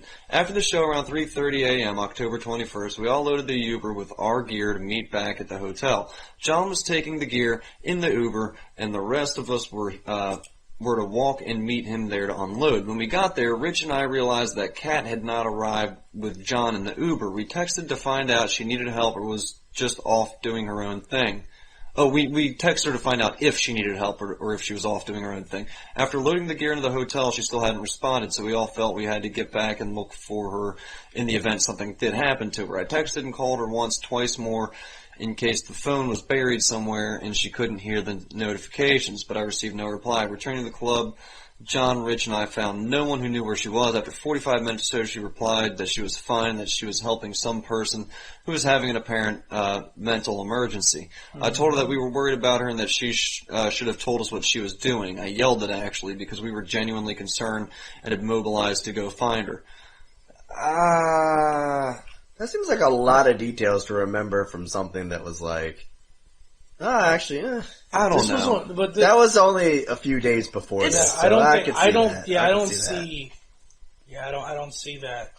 Yeah. I don't know. That seems kind of petty. Like, we searched for you for 45 minutes when we were loading, and you were off, fucking around with somebody having a mental emergency. It's like we don't know if someone was actually direly in some kind of situation and she couldn't fucking find her phone. Sounds like we called you for 45 minutes. I called you 3 times. Dude, they were in fucking Quebec. They're a band. They gotta be together. It's like if me, you, and Joey were in a band again, and we went to fucking Obscene Extreme, right? And your skinny ass wandered off. Yeah, and your skinny ass wandered off somewhere, and we're like, yo, where the fuck is AJ? And I text you like 500 times to try and find out where you are, and 45 minutes later you hit me up and say where you are. I'd have to delete a Craigslist ad. I would be pissed. Because at that point, like, you're in a different country, and you literally haven't heard from them in 45 minutes when you were supposed to show up 45 minutes ago. Like, she should have at least said, like... Sorry, homie. Yeah, well... I'll let BRB or something. I'll be honest. If we lose AJ for more than 5 minutes in a foreign country, he's dead. Yeah, probably. I'm not searching for him. He's dead. Where are we gonna fucking play? Where are we playing? Godspeed. Are we playing in fucking like Ghana? Godspeed, everybody. Godspeed. Yeah, don't search for me because I'm probably most likely going to be the next video on Locked Up Abroad. I don't know what I did, but I'm here now. Or the Watch People Die page of Reddit. I was caught being American in Russia. Please let me out. I stole a thing of propaganda in North Korea, and now I'm brain dead. Help. Please, not the gulag. Not the gulag. Not again. What the fuck was that thing from Eurotrip? The Gablievnik installation? Did you say Gablievnik installation? I don't remember what the fuck it was. Anyway, the next day flying home, Rich also expressed how angry he was that Kat had trivialized his and our concern to another person earlier that morning. A couple of days later, Kat wrote an email to the entire band explaining that she understood our concern, but that she was an independent woman and didn't need no help. Didn't appreciate being treated unequally from other members, even claiming that we wouldn't have been so worried about any other band member in a similar situation. The email thread went back and forth between all members until Kat finally felt she was being ganged up on and she quit the band. No pejorative words were used, no disrespect. If he can say... This is a little complicated now. If no pejoratives were used and whatever, then maybe she is just, like, overreacting to guys being guys and, like... Refresh my mind. What is a pejorative? Insulting. Fuck, ass, cunt, bitch. Okay. Like a swear? A slur, yeah. Yeah. My whole thing is, it sounds like she got really mad that they were concerned that it was her in another country. Yeah, but if it was... I bet if it was any of the other guys, it fucking... would have been well, they wouldn't have been as concerned because we've all seen Taken. True. It's not fucking Liam Neeson that gets taken. I mean, yeah, it's like little being Miss Liam Neeson. Being in a different country and being a woman would be would concern me because I mean Quebec though. Yeah, I mean, like not really Quebec, yeah, that's whatever. It's just a matter. Is it a bit of an overreaction? Yeah, kinda. Yeah, I just think that. Why shit on your band for being worried about you? Right. I understand. Maybe was it Scott that wrote this? Was it? I think it was didn't Scott. say Scott. It just says he said I. So I mean, Scott kind of does most of everything. That. So yeah, I'm assuming it's Scott, Rich, John, and Kat. So the only one that's not named is Scott. Okay, so it has to be Scott. So he's saying I. So if he yelled at her, like. I'm not gonna. I mean, he admitted he yelled it at her. Mm-hmm. So, honestly, if you yelled at me, like, dude, where the fuck have you been? I've been trying to hit you. Like, if we were in buttfuck Baltimore somewhere, and you were like, I was gone for 45 minutes, and you didn't know where I was after a show, what would you do? You try and hit me up like 100 fucking times, I didn't answer, you'd be fucking mad. I mean, if you did that to me, if Joey did that to me, I'd be fucking pissed. I don't know if I'd be fucking pissed after just 45 minutes. I'd probably give it a little bit. I don't know, man. I think it probably was longer than 45 minutes because they went from the venue to the hotel back to the venue. And then we're calling her for 45 minutes. But whatever. Well, when you're in a foreign country and driving around Ubers and shit, I guess it makes sense to be really worried and stuff like that. Because, I mean, you know, you can hop in a car with somebody that's pretending to be an Uber. And you're gone forever. Bam! Sex slave. I'm telling you, I can see why she'd be upset, but I think it was a little bit of an overreaction. She's coming at it from the angle of, like, I am my own person. I should be able to, like, go off and do something real quick and come back and have you guys, you know, how come it's just not one of the guys? I'm sure if one of the guys came back and said, oh, sorry, I was just taking a shit and my phone was dead, it'd be perfectly fine. But, you know, since I was off helping somebody with a mental disorder, it's just not enough for you guys. She's coming at it from that angle, and they're coming at it from, like, look, we haven't called you a bitch or a cunt or anything. We were just worried about you because we were in another country, and you know it was Ubers can get fucky. Excuse me. Read her response. Update: Kat has offered her own point of view. I'm responding to the recent A and B post. Yes, I was trying to help someone having a mental health emergency. At that time, I was out of touch for about 45 minutes. The hotel was 5 minutes away. It was a Saturday night and busy. I was screamed at when I returned outside of the hotel, in the hotel room, and in the airport. I was in tears for most of the trip. Okay, they shouldn't have, like, derided her like that. Like, the dude was screaming at me the whole time. I was bawling my eyes out. I was belittled. I was treated like a child. So maybe they did push it a little bit. Maybe they were, like, after initially it's like, oh, okay, you're a fucking dumbass for doing that, but okay, thank God you're safe. Can we all keep moving? But after that, it seemed like they held a grudge, and they were like, God, why are you so fucking stupid? We can't take you anywhere, kind of thing. I mean, I don't know, man. The only people who are going to know what actually happened is them. Yeah, I'm a 35-year-old woman. I'm not going to be treated like that. This isn't the first time I've been screamed at by a dude. I tried to calm things down with an email. Not saying his name. Yeah. What's that? It says by. It's not the first time I've been screamed at by dude. Yeah. But it depends on what you're getting screamed at for. Like, if it's because they care about you, whatever.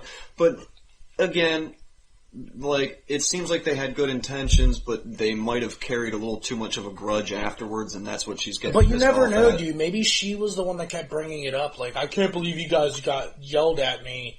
You know? Yeah. Like, there's so many different We weren't there, so it's really difficult for us. More on this story as it develops. Yeah, I don't think it's going to be developed anymore. Probably All right, so let's get like an aborted fetus. All right, where are we at on the time? Like a dying fetus. How long did we take a break for?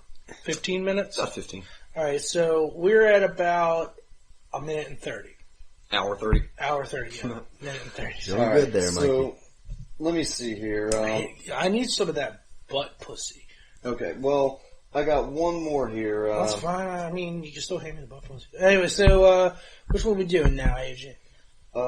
Do you have... Do I have... the Green Day Drum Owl? I do. I just gotta find it again. In the articles? Yeah. Oh, wait, did you want to finish up this one? No, I mean, it's pretty much... We pretty much get it. Okay. We pretty much synthesized the whole thing pretty well. We pretty much, photosynthesis the fuck out of it. So, oh, you found the Green Day thing? Yeah. I forgot about this. Green Day's drummer has a death metal band. Really? That's fucking badass. And he's a really good drummer, too, so I could see it. Icelandic death metal? Oh, no. Yeah. In the Carpathian Forest. So it's like, so what is it, blackened death metal? Well, I'm kind of, is he blast beating? Does he blast beat? If it's death metal, I mean... It doesn't... If you don't blast beat, you're not death metal. Not necessarily.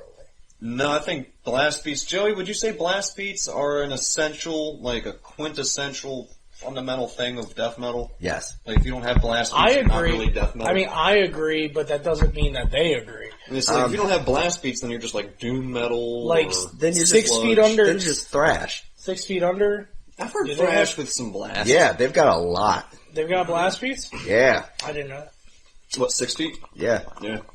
Green Day drummer Tre Cool has always been a bit wild, setting fire to his drum kit, allegedly milking a dog once, and climbing the Universal Studios ball in Orlando. God damn, dude. I never heard that. Now he has released the EP You're Welcome with his Icelandic death metal side project. You're welcome. Dead Mermaids. That's kind of a cool name. That is I prefer splattered mermaids, but that's just me. Splattered mermaids. He's using the pseudonym Bjorn Rourkeson. Tre Cool. Bjorn Rourkeson. Bjorn. That's like if I just decided to name myself fucking... I just... Can you... it kind of seems like he's treating it as a joke, though, the more you read it. It's kind of insulting. You're insulting. Cool is the lead vocalist and drummer. I mean, you gotta admit, though, black metal nowadays is kind of self-satirizing. Like, the gimmicky, like, black metal. It kind of is. Some of it can be. I don't think there's a genuine black metal band anymore, honestly. Not really, anyway. No, there are some. I mean, if you go on that Encyclopedia Metallum, you can find some like, really like low quality. What do they call? What's the low quality death metal or low quality black metal called? Depressive black metal. Well, depressive black metal, but it's called like DSBM or some shit. I don't fucking know. Depressive suicidal black metal. Yeah, and then there's also lo-fi black metal. Anyway. Here, let's listen to a little bit of it. Okay. What's it called? Dead Mermaids? Yeah. Tre is joined in Dead Mermaids by guitarist Magnus the Halibut Magnuson, bassist Silverfish, and Njal the Wolf Njalsen. Wow. This is a total fucking joke. On the Satiric Group's 5-song EP. That's so satiric. they are, yep. While it's definitely metal, the riffs are pretty clean and the vocals aren't growled or shrieked. Oh. Yeah. The clean parts, okay, so, is this Dead Mermaids? Yes. Oh, he's the lead vocalist. Yeah. So, you're a fan of the Dead Mermaids? Yeah. I wouldn't call it stock. When he stays here, What the he fuck is this? I think it's like Oh, a it's little a sketch. It's a sketch, dude. Sketch. Sketch? It's a sketch. Okay, here we go. Let's see if this is it.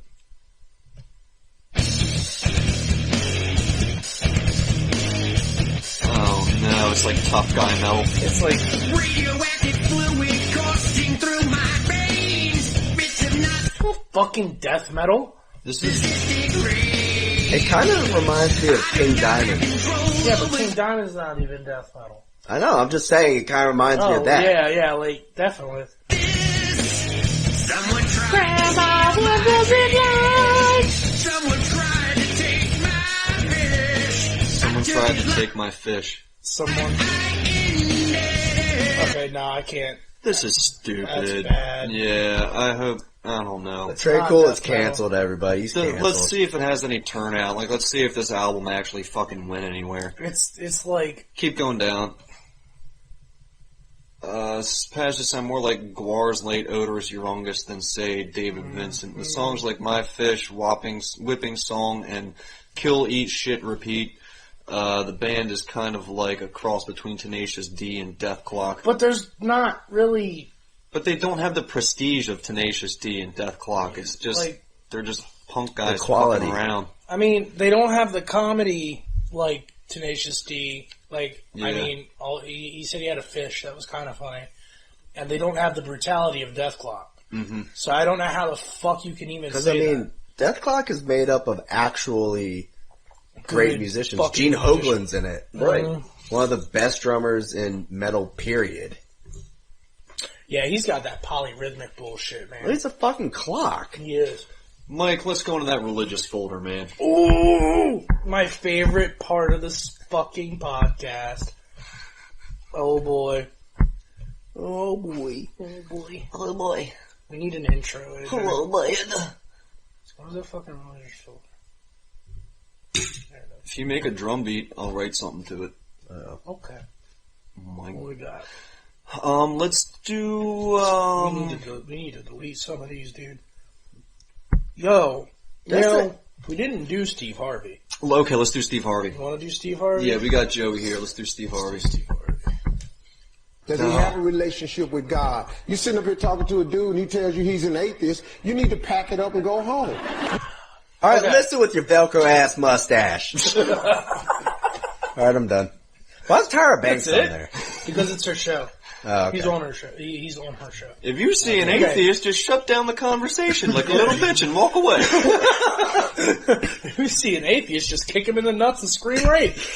That's my purse. I don't know you. That's my purse. Hit him with the pocket sand. Hit him with the pocket sand.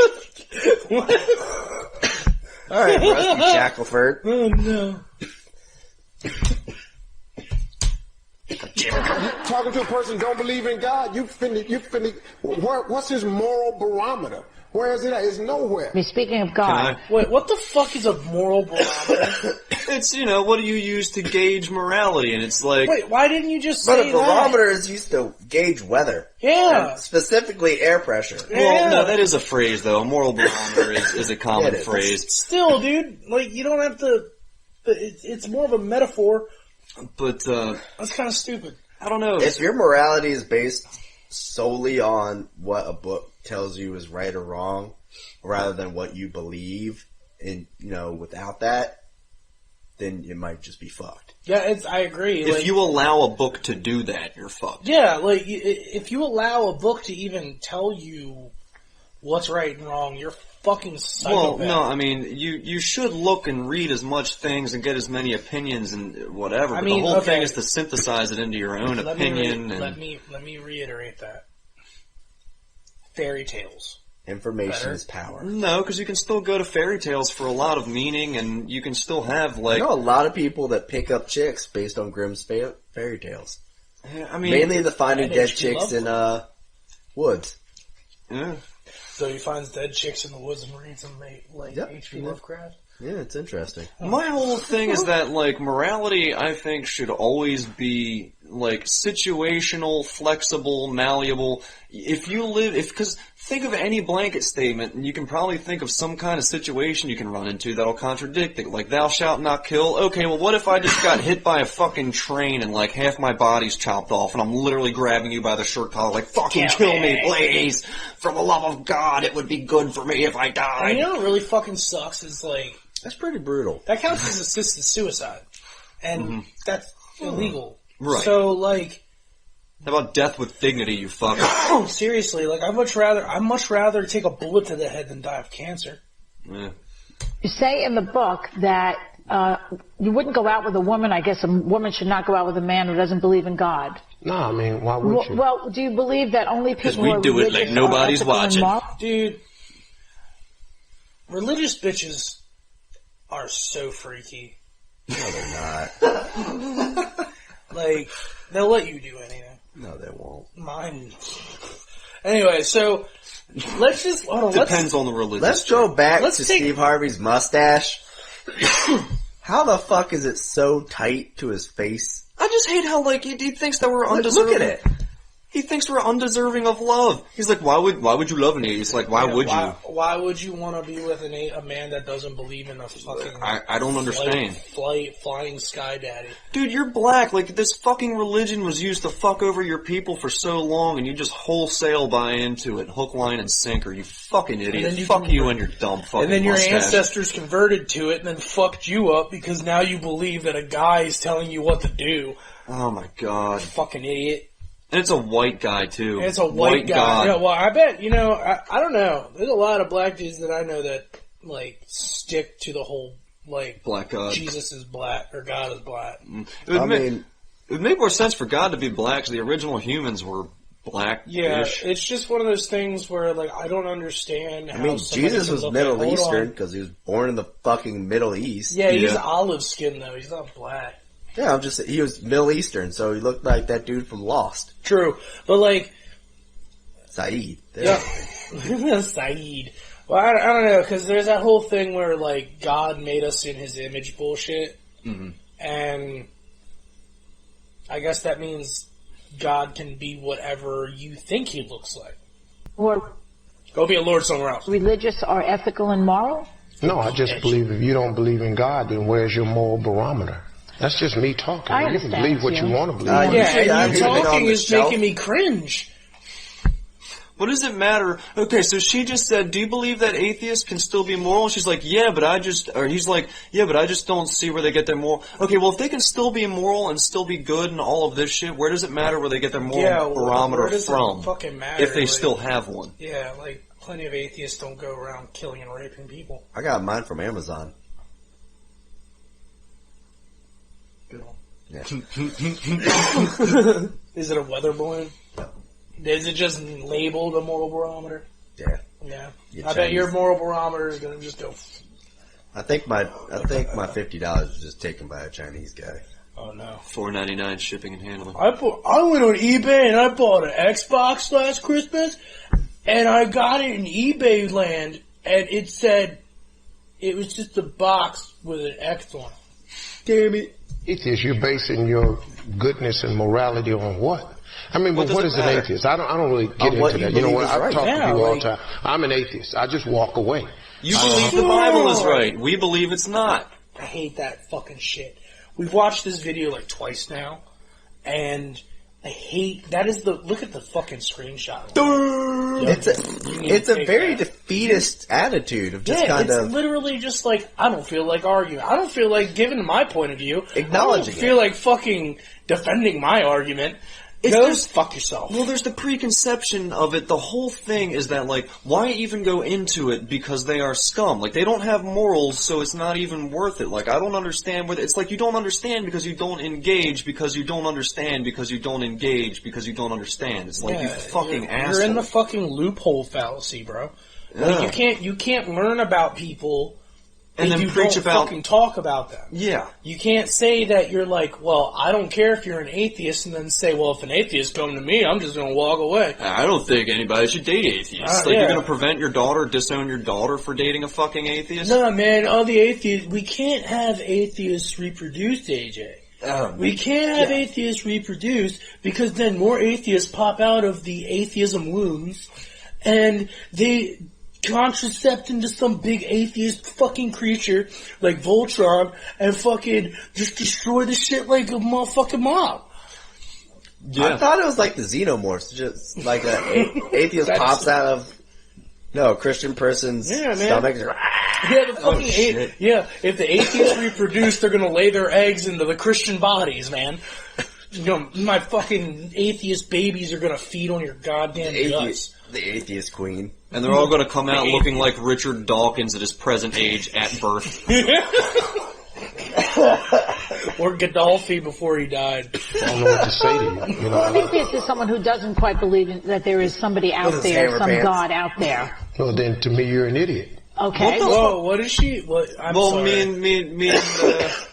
me and Harvey have reciprocal opinions of each other here. Reciprocal, yeah? He Atheist just is someone who doesn't quite believe that there is somebody out there, some God out there. Well, then to me, you're an idiot. Okay, well, So I'm cool with that. You're an idiot to me because you believe in God. so what do? I guess Yeah. we're just both idiots that'll never engage with each other ever. Look, and man, look. If your life bases around God, go for it. Do what you have. Do what you have to, man. But do what the Bible says, and just go and pray in your fucking closet like you're supposed to. Don't come out on the Sabbath just so I have a day away from your bullshit, please. You fucking idiots. Like it's people like this that make. Doesn't me- his show film on Sundays? yeah, I think so. Because he does Family Feud. I think that's a week-long thing, ain't it? Yeah. Oh, so he's like breaking the. Well, actually, no, because he's not Judeo-Christian, right? I don't know. Well, Judeo-Christian is just the family of religions. Well, excuse me, he is Judeo-Christian, but like he's not like Orthodox then. Therefore, Yeah, like, I mean, they've been fudging that for years. I don't know, man. All I know is that there are Jewish people out there who literally do nothing on Yeah. Sundays. That's find Rachel's ways to entire turn neighborhood. shit on. Mm-hmm. Like they find ways to have to, to answer the door without lifting a fucking finger and shit. I don't know, man. Well, they can't use electricity, apparently. Yeah, they have a special ambulance in Rachel's neighborhood that has bells on it instead of sirens for the Sabbath. That's weird. It's super weird. That is weird. Go ahead. She calls it the Jubilance. What were you saying? The Jubilance. It's the Jubilee, dude. Yep. Her neighbors hate me, too. What the fuck was that? The Grinch. The Jubilation. Yep. Oh my god. It's the Jubilation. Oh my god. Yeah. What were you saying? I was just gonna say, like, it pisses me off that, like, as atheists, the minority in society, we're like, naturally having to always accept, people's religious, stupid fucking bullshit, and be accepting and nice, and, play the fucking game, play along so that we don't get too much shit in society. But these people get to just go around and say shit like, oh yeah, fuck them, if they ever fucking come out, if they ever say anything to you, fuck them, and if they want to come and date your daughter, just fucking lock up your daughter's cunt in a fucking golden chain somewhere and tie her to the fucking floor in her room so she can't get out, and, keep tie her to the radiator. Yeah, dig a moat around her, put an alligator in the moat. Keep her down there for decades. Yep, and never let her see the face of an atheist. 24-year party dungeon, baby. If you even look at an atheist. Oh no. Wow. That went there. Yeah, dude. So, we watching the rest of Steve Harvey? Were you looking up porn? No, I was looking up I'm just probably not the right politically correct thing to say. But if you don't believe in God, really, you gotta have an explanation for this. You just can't tell me this spun out of a God ain't an gastrous explanation ball, for it and then all of a sudden, then we were evolved from monkeys. Why we still got monkeys? It's too much. So why do we have monkeys? Why do we still have monkeys if we evolved from monkeys? Because why are you still some of our Family monkey Feud? ancestors didn't evolve. Sorry. Oh my god. Because we did not evolve from the monkeys today. We evolved from a common ancestor that split off at one point. Yep. Oh my, it's literally like, okay, imagine you have one cluster of something, then a mountain grows in between the two, and then you have different things on either side of that mountain. One side of the mountain's a desert, the other side of the mountain's a fucking, I don't know, lush forest. Obviously, those two people are going to start adapting to different conditions. If you keep those things separated for long enough times that they don't fuck in between, they become two distinct species. There. Steve Harvey, you learned something new. Look up, Has he been bald that long? You said that he's been bald like his entire fucking TV career. He's got a beard Where have now. you been? He's got like a beard he now. does, he does. I wanted to look up the religion consensus because you said that we're a minority and shit. 18%. Yep. Yeah, 2% Jewish, 0.8% Muslim. And then like 2 for other and 2 for unknown. And that's for America. That's for America. Okay. 73% Christian. Yeah. So, we gotta play nice with you guys, but apparently we're just so fucking annoying to y'all. Believe that, and if you don't believe that, then I don't like talking to you. I think the atheists smell bad. I don't fucking like talking to you because you're closed-minded and you don't know what the fuck you're talking about. That's another thing. Like, dude, we're the 18%. Like, we're a minority. You should know what it feels like to be a minority, dude. All like the shit that happened to you when you were a kid, Steve Harvey, you really still believe in a God? It's just all of, like, his experiences. How can you talk about, like, racism being bad and shit like that and then turn around and go, atheist? Oh, man, don't even fucking interact with them. Oh, man, I'd rather talk to a Nazi. Maybe I'd rather talk to a Nazi with a fucking shit stain on his lip. At least the Nazis believed in God. God in the uns. God in the uns. I have a picture of Hitler in my house right now. But it's a black Hitler. Because black Hitler didn't kill Jews, killed white man. Can we talk about how Michael Jordan had the Hitler stash for like straight up a decade? Did he? Yeah. He kinda did. Yeah. And nobody said a damn thing about it because he was selling shoes and dunking. Did we do Child Preacher on Oprah? I don't think so. You sure? Yeah. Feels like familiar. And I see here, it seems like these kids are just regurgitating Bible verses. I want to know if you really understand what it is that you are. Why she got handcuffs on her ears? Get ready. She's not just gonna regurgitate Bible verses here. Could you maybe give me a Bible verse? Oh, that doesn't mean interpret it or something? Yeah, could you preach for us and let us and tell us what it is you mean? I want to see this little Preach man. for us. Preach, little man. Could you, Duffy? Could you? In your own words. Yeah. Yeah, whatever you want to do. Oh my god, he looks exactly like that little racist fucking kid with the shotgun. I wish I had that fucking sound clip. Dude, I'll put it in post. I'll put it in post. Do we have the video? Oh my god, yeah, we do. Where's the video? Oh my god, where is it? You look for it, I'll keep playing. It's in That's Absurd. Is funny. Oh, thank god. Alright, I'll keep playing this. Well, there's a verse. There's a verse. You want them to preach? Yeah. Oh my god. It really does. They look like they fuck pigs. Yeah, go ahead. Stand up right where you are if you want to. Go ahead. If you want to. If you don't want to, You shouldn't be able to intimidate you into this. If you want to do it, it's up to you. Whosoever therefore shall be ashamed of me and of my words in this adulterous and sinful generation. I'm not, I've seen a lot of preachers in my, no. I've seen a lot of kid preachers in my time, and I've seen a lot of preachers in my time. But this kid's not selling it.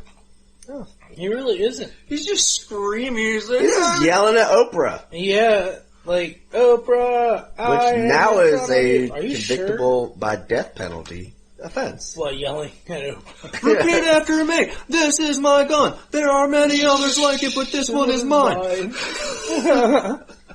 I don't see it, bro. Maybe it's not in that one. Hold on. Maybe I got rid of it. Oh, no. Yeah, I got rid of it. Is it called racial? No, yeah, it's not in there anymore. Also shall the Son of Man be ashamed. Look at that.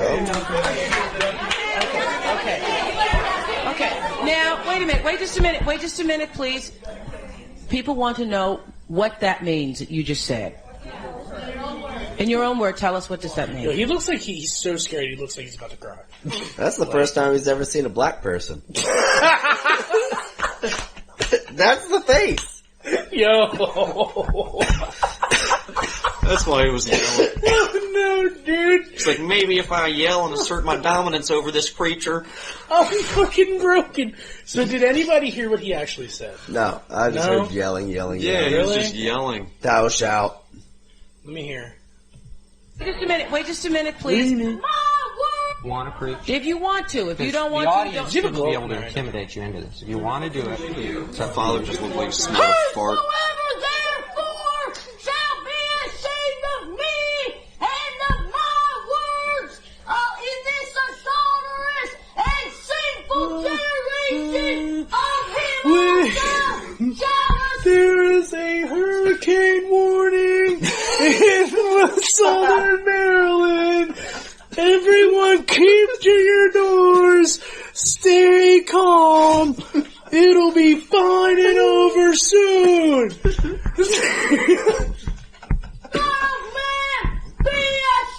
Yo, that old lady in the back knows what. I'm sorry I keep pausing it, dude, but I keep seeing these things. That old lady in the back knows. Like, she's like, he's just saying, he's just talking shit. Fucking dumpster fire this is. Oh my god.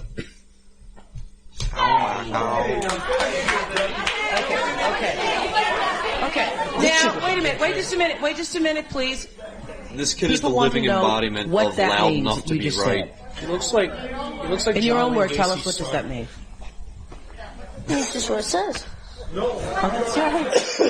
Don't yell it to us. Tell us what that means. Well, I've never read the Bible, let's pretend, and I don't understand that type of language. Tell me how that applies in my own life.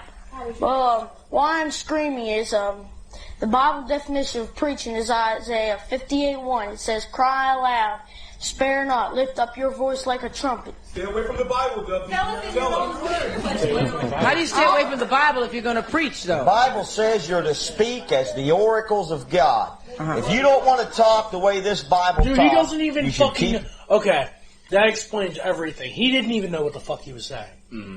So It said exactly what I said. yeah, it said exactly what I said. But can you tell us what you said? Well, Pulls up another Bible You verse. see, in this verse, it tells me to shut Your mouth shut. Okay, yes, ma'am. We still, but you understand what people are saying. They want you to interpret what you just said, Duffy. The Bible says, does not interpretation belong to God? Genesis chapter 40. Read it. I understand that, David. What we're saying is, though, Duffy, do you understand what you just said? Could you put into your own words what you just said? No. Yeah, I know what it means, but I just can't. Please let him speak. Yes. Means well, I know what it means, but it's just hard to understand. But you gotta realize that the prophets were out there saying, "Thus saith the Lord," and they didn't even know who it was. They didn't understand what they were saying. Oh my Lord! See here, it seems like this is even worse than I fucking thought. I know we were quiet through that entire thing, but that was just like the moment I realized that fucking kid. I'm gonna switch it to us. The moment I realized that fucking kid had no clue what he even said, I felt terrible for him. Brainwashed. I'm not even gonna lie, dude. It's just blind devotion. And the father knows the fucking Bible back and front, but he's like, well, he doesn't interpret it. He says you stay away from that is Bible. left unto God. Yeah, like unless you understand what God's trying to say, you're not going to interpret it. That's stupid. No, it's saying that stupid. Not even to try to interpret it, just to take for it exactly what it says. As far as I understood, it sounded like he said, "And thou on before me, thou shalt yell, and yell shout." That's all I heard. I mean, yeah, he's, like I said, the living embodiment of loud enough to be right. Okay, well, that was uneventful. I just started feeling real bad. No, I mean, that was a fucking derailment. Like, I thought the kid was actually going to come out with something. That was a movie with a left turn, dude. You want to watch some of those porn intros with Joey? Oh, Lord. Yes. Yes, I do. Hey, Joe, you play, while I'm pulling this up, you play any Red Dead lately? Nope. You haven't played any Red Dead? Nope. I did beat Horizon Zero Dawn, though. How is that? Because I just bought that. Dude, yes. Fantastic. Did you get the DLC version? I got this one. Is it the one that has the Frozen Wilds? God damn it, AJ. Fucker. Your face showed up. He's okay. What was the timestamp? 6 Yeah. Man, that game's the fucking shit. I mean, you fight dinosaurs made out of robots. Yeah.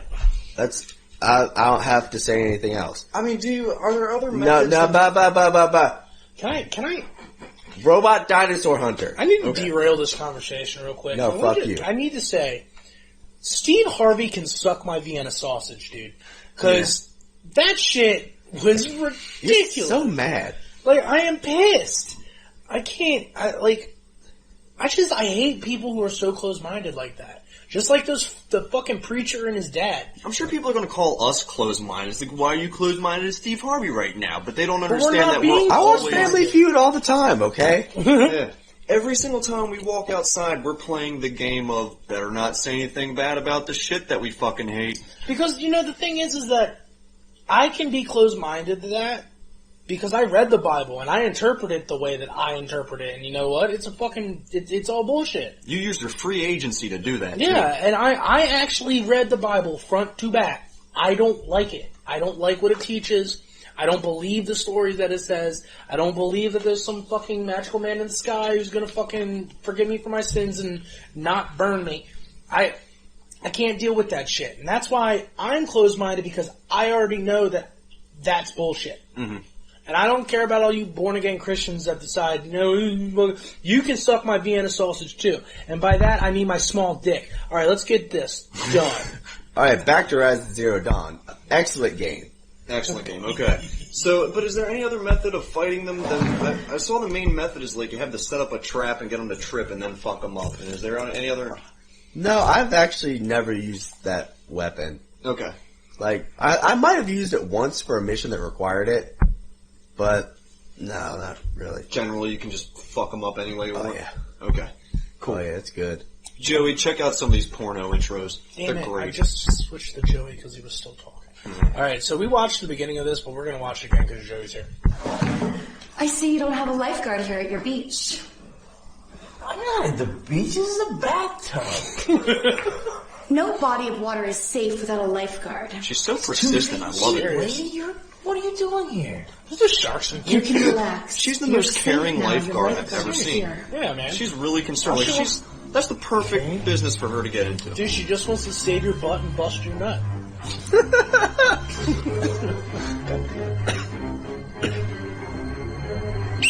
Get out of the water, there's a shark! Get out of the water! What a shark! He actually got out, dude. Shark in the bathtub? There's no shark in the Aren't you glad bathtub. you're a lifeguard here to save you? Yes. Wait a minute, you should go. There's no need for you to be here. I think I should stay. How and did I she think get we should in? have sex. Her parent. He said. Well, that took a real left turn right there. It did. He said in the beginning his mom hired a lifeguard. Oh, that's right. So he doesn't drown while he's taking a bath.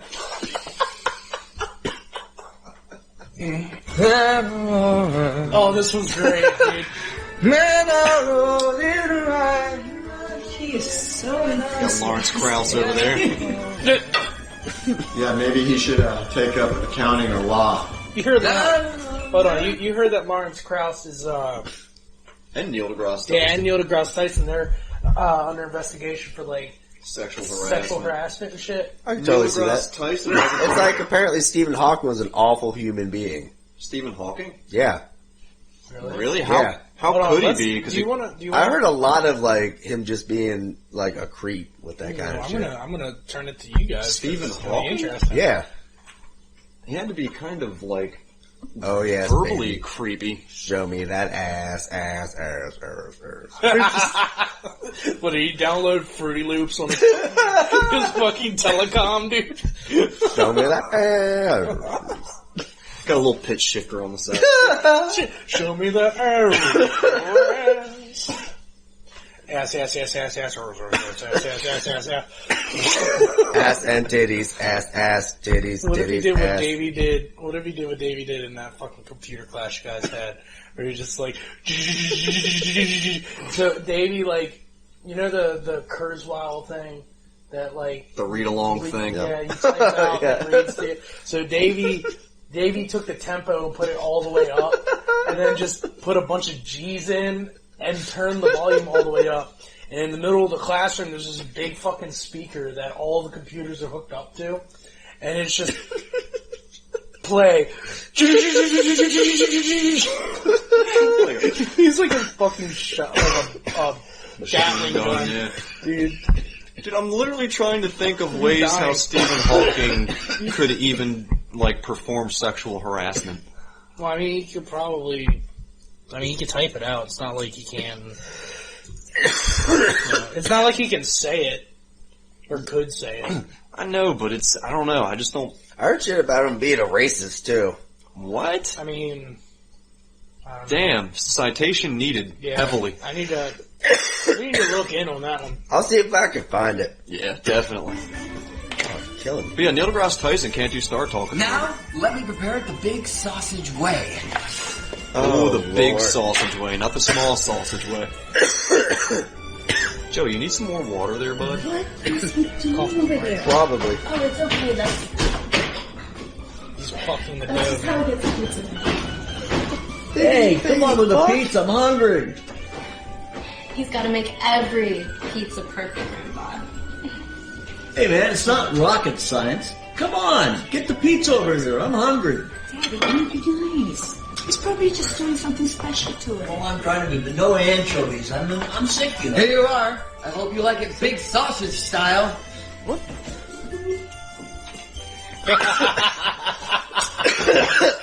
What the? It's big sausage pizza. Oh, Grandpa, no. He killed Grandpa. He killed Grandpa, dude. Daddy. Oh, no, Grandpa, no. Oh, that took a real heart. turn. Oh, my heart. Dick. I think he's having a heart attack. Again, Grant. Oh my God! All right. Let's get him up. Let's get him up. Let's just call the emergency. We're out here. Nice choice of boyfriends, Bailey. Give your grandfather a heart attack. Does that mean lunch is over? What's the timestamp? 2:19. Okay. Well, that's one sausage I'm not going to let go to waste. That shit sucks. Eat it. Eat it, bitch. Oh, I love this one. AJ. You broke my car? Yes, I broke your car. So what? Bitch. I'm not happy with you. You only were here for 2 days. Look how expressive he is in his disdain. Is that the same guy from Human Centipede? Fuck you. No, it's not. What? Oh, hold on. You missed that, Joey. We go. That's the most important plot point, dude. I'm not happy with you. You only were here for 2 days. You are not polite to the boss. What is it with you? Fuck you. What? Fuck? We go right now to look at the car. Shit, he's gonna go rubber nose in it, man. What? Fuck? Let's go look at the car. Oh, by the ear. By the ear, dude. She's been a naughty girl. She gonna get it. She gonna get it. Can you believe these people fuck? Oh, look, he's having a heart attack now, too. The damage is not that bad, yo. Yeah, but it's the boss's car, man. Bitch! Bitch! Bitch! He's so concerned with his, 1992 fucking Chrysler minivan. This is like German. Think so it's about probably it. like a Durchschnittsschweizer minivan. Volkswagen butt beetle. Van and Mini. Van and Mini. Oh, fuck. Oh, man. This one kind of sucked. Fast forward through this one. This one. The dialogue's nuts, though. Yeah. Jesus, there's so... It's a lot. Holy fuck. Oh, my... Oh, ooh. Ooh. What's happening, AJ? Just take a guess. What's happening? I want to say they're disgusting prices. Oh, okay. On the girl? Yeah. Oh, man. Or on the house? Is that a nice house? I'm so glad that our lemon tree finally grew Me too. and sprouted fruitful lemony lemons. Lemony Me lemons. too. I mean, imagine. We can make lemonade, key lemon pie, lemon meringue pie. I love how they're trying not to, I think it's the most valuable bust out property laughing that and we fuck have. up. I do agree. I think we should go to the bank and get a loan. Actually, I think we should just get lemon tree insurance. I think you're right. And then get a loan. Why did Joanna Angel sign up for this shit? Oh my She god. wanted to get fucked by a lemon imagine a lemon man. A Dude. life full of lemon trees. I know. And all our I hear lemon farmers got Endless that thick possibilities. cock. Endless possibilities. They're so That beautiful. lemon cock. I wish I was a lemon. You wish you were a lemon? If you were a lemon, I wish would I was put a you on lemon. my shelf and cherish you like I cherish all our lemons. That's so beautiful. I tried. But I only hope that the whores Wait, aren't is he stealing saying our that he lemons, cares you know, more those about lemons naughty than his whores girlfriend? always Yes. steal lemons. Yes. We do have a couple lemon whores in this community. Those damn lemon stealing whores. Damn lemon one will whores. take our prized lemons from us. Hey, has it been about 10 seconds since we looked at our lemon tree? Oh shit. Actually, It it's has been been about about 10 seconds till we looked at our lemon tree. it's been about a minute. Hey, what the fuck? Hey, what the fuck? Well, indeed, it's nice to have you here from Hungary. If you continue to watch that, it's funny as shit, because he just goes over and grabs her by the hair and just shoves his dick in her throat. He's like, you take this, you lemon stealing whore. Oh! Wait, was that Saddam Hussein? Hitler, dude. Dude, this one's great. This one is so good. This was my favorite. We showed this one last episode, but I'm watching it again. It's funny as You're a shit. very beautiful girl. He didn't even get the mustache right. I actually think there's a law on that. Isn't Yeah, there? you probably can't depict Hitler like dead on. Well, no, I can't say that because Tarantino did it. Well, I mean, wherever country this was made. Well, Maybe where's this it wasn't made in if the it's US. made in Germany, yeah, then... Probably not. Yeah. Well, you can't really put any Nazi stuff up. Or maybe the porn actress, or the actor, excuse me, maybe the porn actor didn't want to shave get that rid of glorious that mustache. glorious fucking mustache. True You're a that. very quiet girl. We have been here for an hour and a half and you have not said a single word to me. I your papers and all that. I do not even know your name. A plot twist coming up, Joey. Yeah. Eva Braun. Ava Braun. You are Eva? You are Eva Braun? Eva. I like that name, Eva. I like how Hitler, for some reason, looks like a Hispanic guy I worked with a few years ago. I have not seen my sister Eva in many years. I was very His fond sister's of her. name is Ava. Oh, you remind me of my sister Eva. You do. Is that good or is that bad? It is very good. Oh, he likes his sister. I'm very fond of my sister. Oh, yeah. Yeah. Yeah. To be perfectly honest, Yeah. Eva, I don't know. I guess it is. He Eva just and had I, she a was, personal thing with his mustache. Because Yeah, they do have they got that. the swastika in the back. Yep. Stupped. That got stupped. My sister Eva and I, she was the first girl I ever stupped. My sister Eva and I, she was the first girl I ever stupped. Yeah. Damn it. Alright, let it go. Damn it. I was trying to do stupid. Who was the first man that you ever did stupid with? Do you have your stupid papers in front? I tell you about Oh, my yeah. incest stuff, and I just, it's fine. I mean, you're a very special girl. It must have been very special. Oh, yeah, my sister is very nice. Yeah. Ja. He's with my father. Your father stooped you? Oh. You stooped your father? You We have something in common. Oh, no. Incest. Incest. You're so true. We have so much in common. Incest. Yeah, just look at Joey. He's not amused. He's not amused. He doesn't want to see. He doesn't want to see Ava Braun and not Hitler mustache Hitler. You don't enjoy some good old Hitler incest porn? Oh, excuse me. He does. He doesn't enjoy. I'm just trying to. I was like, how are they going to make this worse? Oh, throwing incest and Nazis. You're stupid. Who was the first man you ever did the stupid with? Well, they had to make it, like, distinct from Nazi porn, and it's got to make fun of Nazis. Yeah, they're just trying to hit as many parts as possible, aren't they? Okay, let's go for another, like... Let's go for another, like, 10 minutes. Oh, this is kind of fucked. Ooh, kind of fucked is good. Parents give 2-year-old opiates. Alright, is it from Baltimore? These parents, because she was born addicted to opiates. Wait. Did I read that right? These parents gave their 2-month-old drugs because she was born addicted to opiates. Oh, so the baby must have been having a withdrawal. Yeah. And they were like, oh, just give it to her. That's kind of fucked. Baby needs her horse.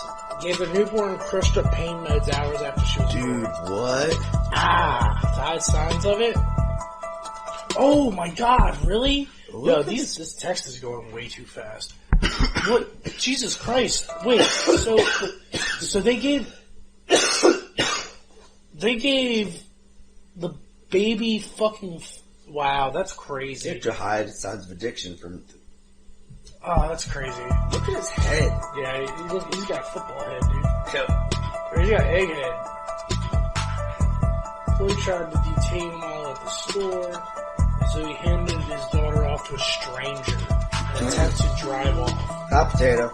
Wow, dude. Southern parking lot, charged him with a DUI possession of meth and heroin. Of course. Christensen was in a store with her mother, and then was arrested on an outstanding warrant. Holy shit. The police got a warrant to the house, found drug paraphernalia everywhere. Naturally. Including around the baby's crib and sippy cups, dude. Holy fuck, no, dude. What? Fuck these people. The 3 youngest children tested positive for meth. Oh my god, dude. These people need to be, like, euthanized. That's crazy. I'm not showing the video, but it doesn't really matter. Like, I'll do a quick, like, glance over it, and then I'll get back to where I was, just so AJ doesn't get all pissy. I love you. Alright, so these 2 motherfuckers gave a 2-month-old opiates to hide the fucking addiction from the nurses after, like, moments after it was born, because of the withdrawal fucking symptoms. so that they didn't get in trouble for the shit. But they got in trouble for trying to return stolen items at a Walmart. Yeah. And he hot potatoed his infant. Yeah. So this fucking guy hot potatoed his infant and just left it there at the fucking Walmart. Your problem. This bitch was in the store with the other 3 children. And an outstanding warrant. And had an outstanding warrant. Because look at that face. Alright, so then the rest is just, all that shit. But yeah, the 3, we already went over that shit. So the 3 youngest children tested positive for meth. Keep going. The 2-month-old also tested positive for heroin and morphine. Holy shit, dude. Police discovered Christensen, blah, blah, blah. So the baby was born addicted to opiates. Of course. Child and Baby Services, blah, blah, blah, blah, blah. He did not want to separate. Currently in jail. Good. Honestly, dude, these people need to be euthanized. AJ? Yeah. Anyone that gets their little babies addicted to opioids from birth, they should probably get. I can tell that you've already seen this video. No, I just came in on the baby was addicted to opioids part, and that was good enough for me. Here, let me go through it again one more time for you and the people. So they gave their 2-month. They gave their 2-month-old drugs because she was born addicted to opiates. So my God. Yeah. So when it said hours after baby was born, they gave him crushed up pain medicine. That's fucked. And then blah blah blah blah. They tried to return stolen shit at a Walmart, and then the employee tried to stop him. Hold on. Get it. Continue. Handed off. So when the dude tried to detain him, he handed off his fucking daughter to a stranger and just hot potatoed her and jumped out the fucking store and drove off. Oh my God. Stopped in a parking lot, charged him with a DUI and possession of heroin and meth. The wife was found 3 other kids in the store with an outstanding warrant, so she got arrested too. So then they searched her house, found drug paraphernalia everywhere, including around the baby's crib and sippy cup. My God, man. Jesus, dude. 2-month-old also tested positive for heroin and morphine. That's fucking And the crazy. 3 youngest kids tested positive for meth. Yeah, for meth. That's so fucked, man. I know, dude. That is so terrible. The world is, there's people that like to pretend like this kind of shit just does. Oh, don't tell me about that. It ruins my day. Yeah, I don't want to know about that. Well, you should probably know that there are fucking asshole creepazoid asses crazy out there like people that. out there. Like Florida man. Florida man gets his kids addicted to anything he can. Florida man, eating shit out of a coffee can. What was the, I got one, one more, gentlemen. Yeah, well, we're gonna sign off, AJ. I'm just trying to get our, outro music. Gotcha. Guys, this was episode 20. Was it? This is episode 20. Are you sure it's 20? Are you sure it's not 21? No, this is 20. Okay. It's like Girls Night Out. This is Girls Night Out. This is Girls Night Out. Guys, it's been a great Girls Night Out. It's been a great show, guys. You played this before. We did, but we're just using this song as the outro. Oh, here she goes. Hold on. We gotta get the spread. Wait a minute. I'm gonna skip so I can get the spread. There we go. There you go. It never gets old. Only she gets old. But I like that she has merch. That's what I said. That's what I say whenever we play this fucking video. I'm gonna buy her t-shirt. So anyway, thanks for watching. We are the Podunk Punks. Check out our Patreon. Check out our everything. Check out Joey's band. Check out Joey's band. He just joined a new band. Bound by the Grave. Yeah. Dude, they're playing with Flesh God Apocalypse. Joey, talk about that show real quick. Yeah, let's do that real quick. Was it March the 23rd or the 29th? I need to look it up. But we're playing with Hypocrisy and Flesh God Apocalypse down in Richmond. Dope. End of March, Bound by the Grave. They're a fucking awesome death metal band. Then we're going to Milwaukee. Yeah, man. Milwaukee, awesome. And who are you playing with in Milwaukee? So do you come to Milwaukee often? No. Okay.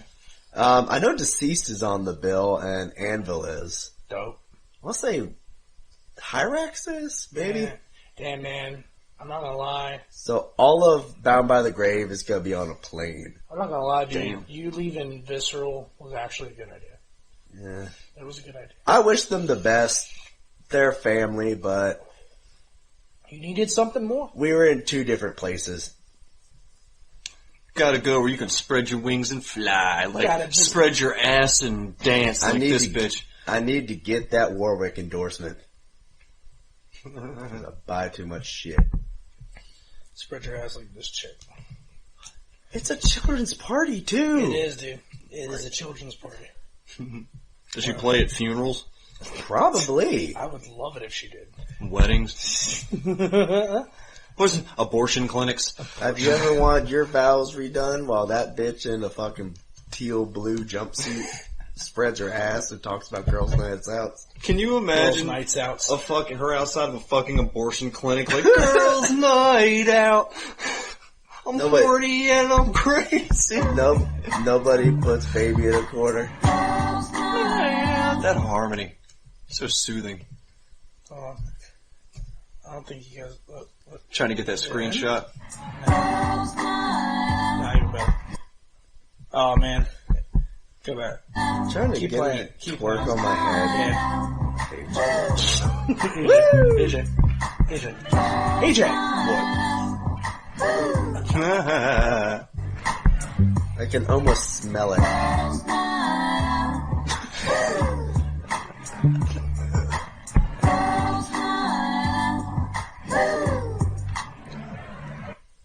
We'll just fade out on Joey getting teabagged. Check out our shit, guys. Thanks for watching. Oh, it's like Ellen DeGeneres' meth-addicted cousin. You know, I noticed that whenever Joey's here and we try to fucking end the show, he always has to say something that makes me want to talk. She really does. She really fucking Oh, does. let me zoom her in again. Yeah, she looks like fucking... She looks like Macaulay Culkin on a good day.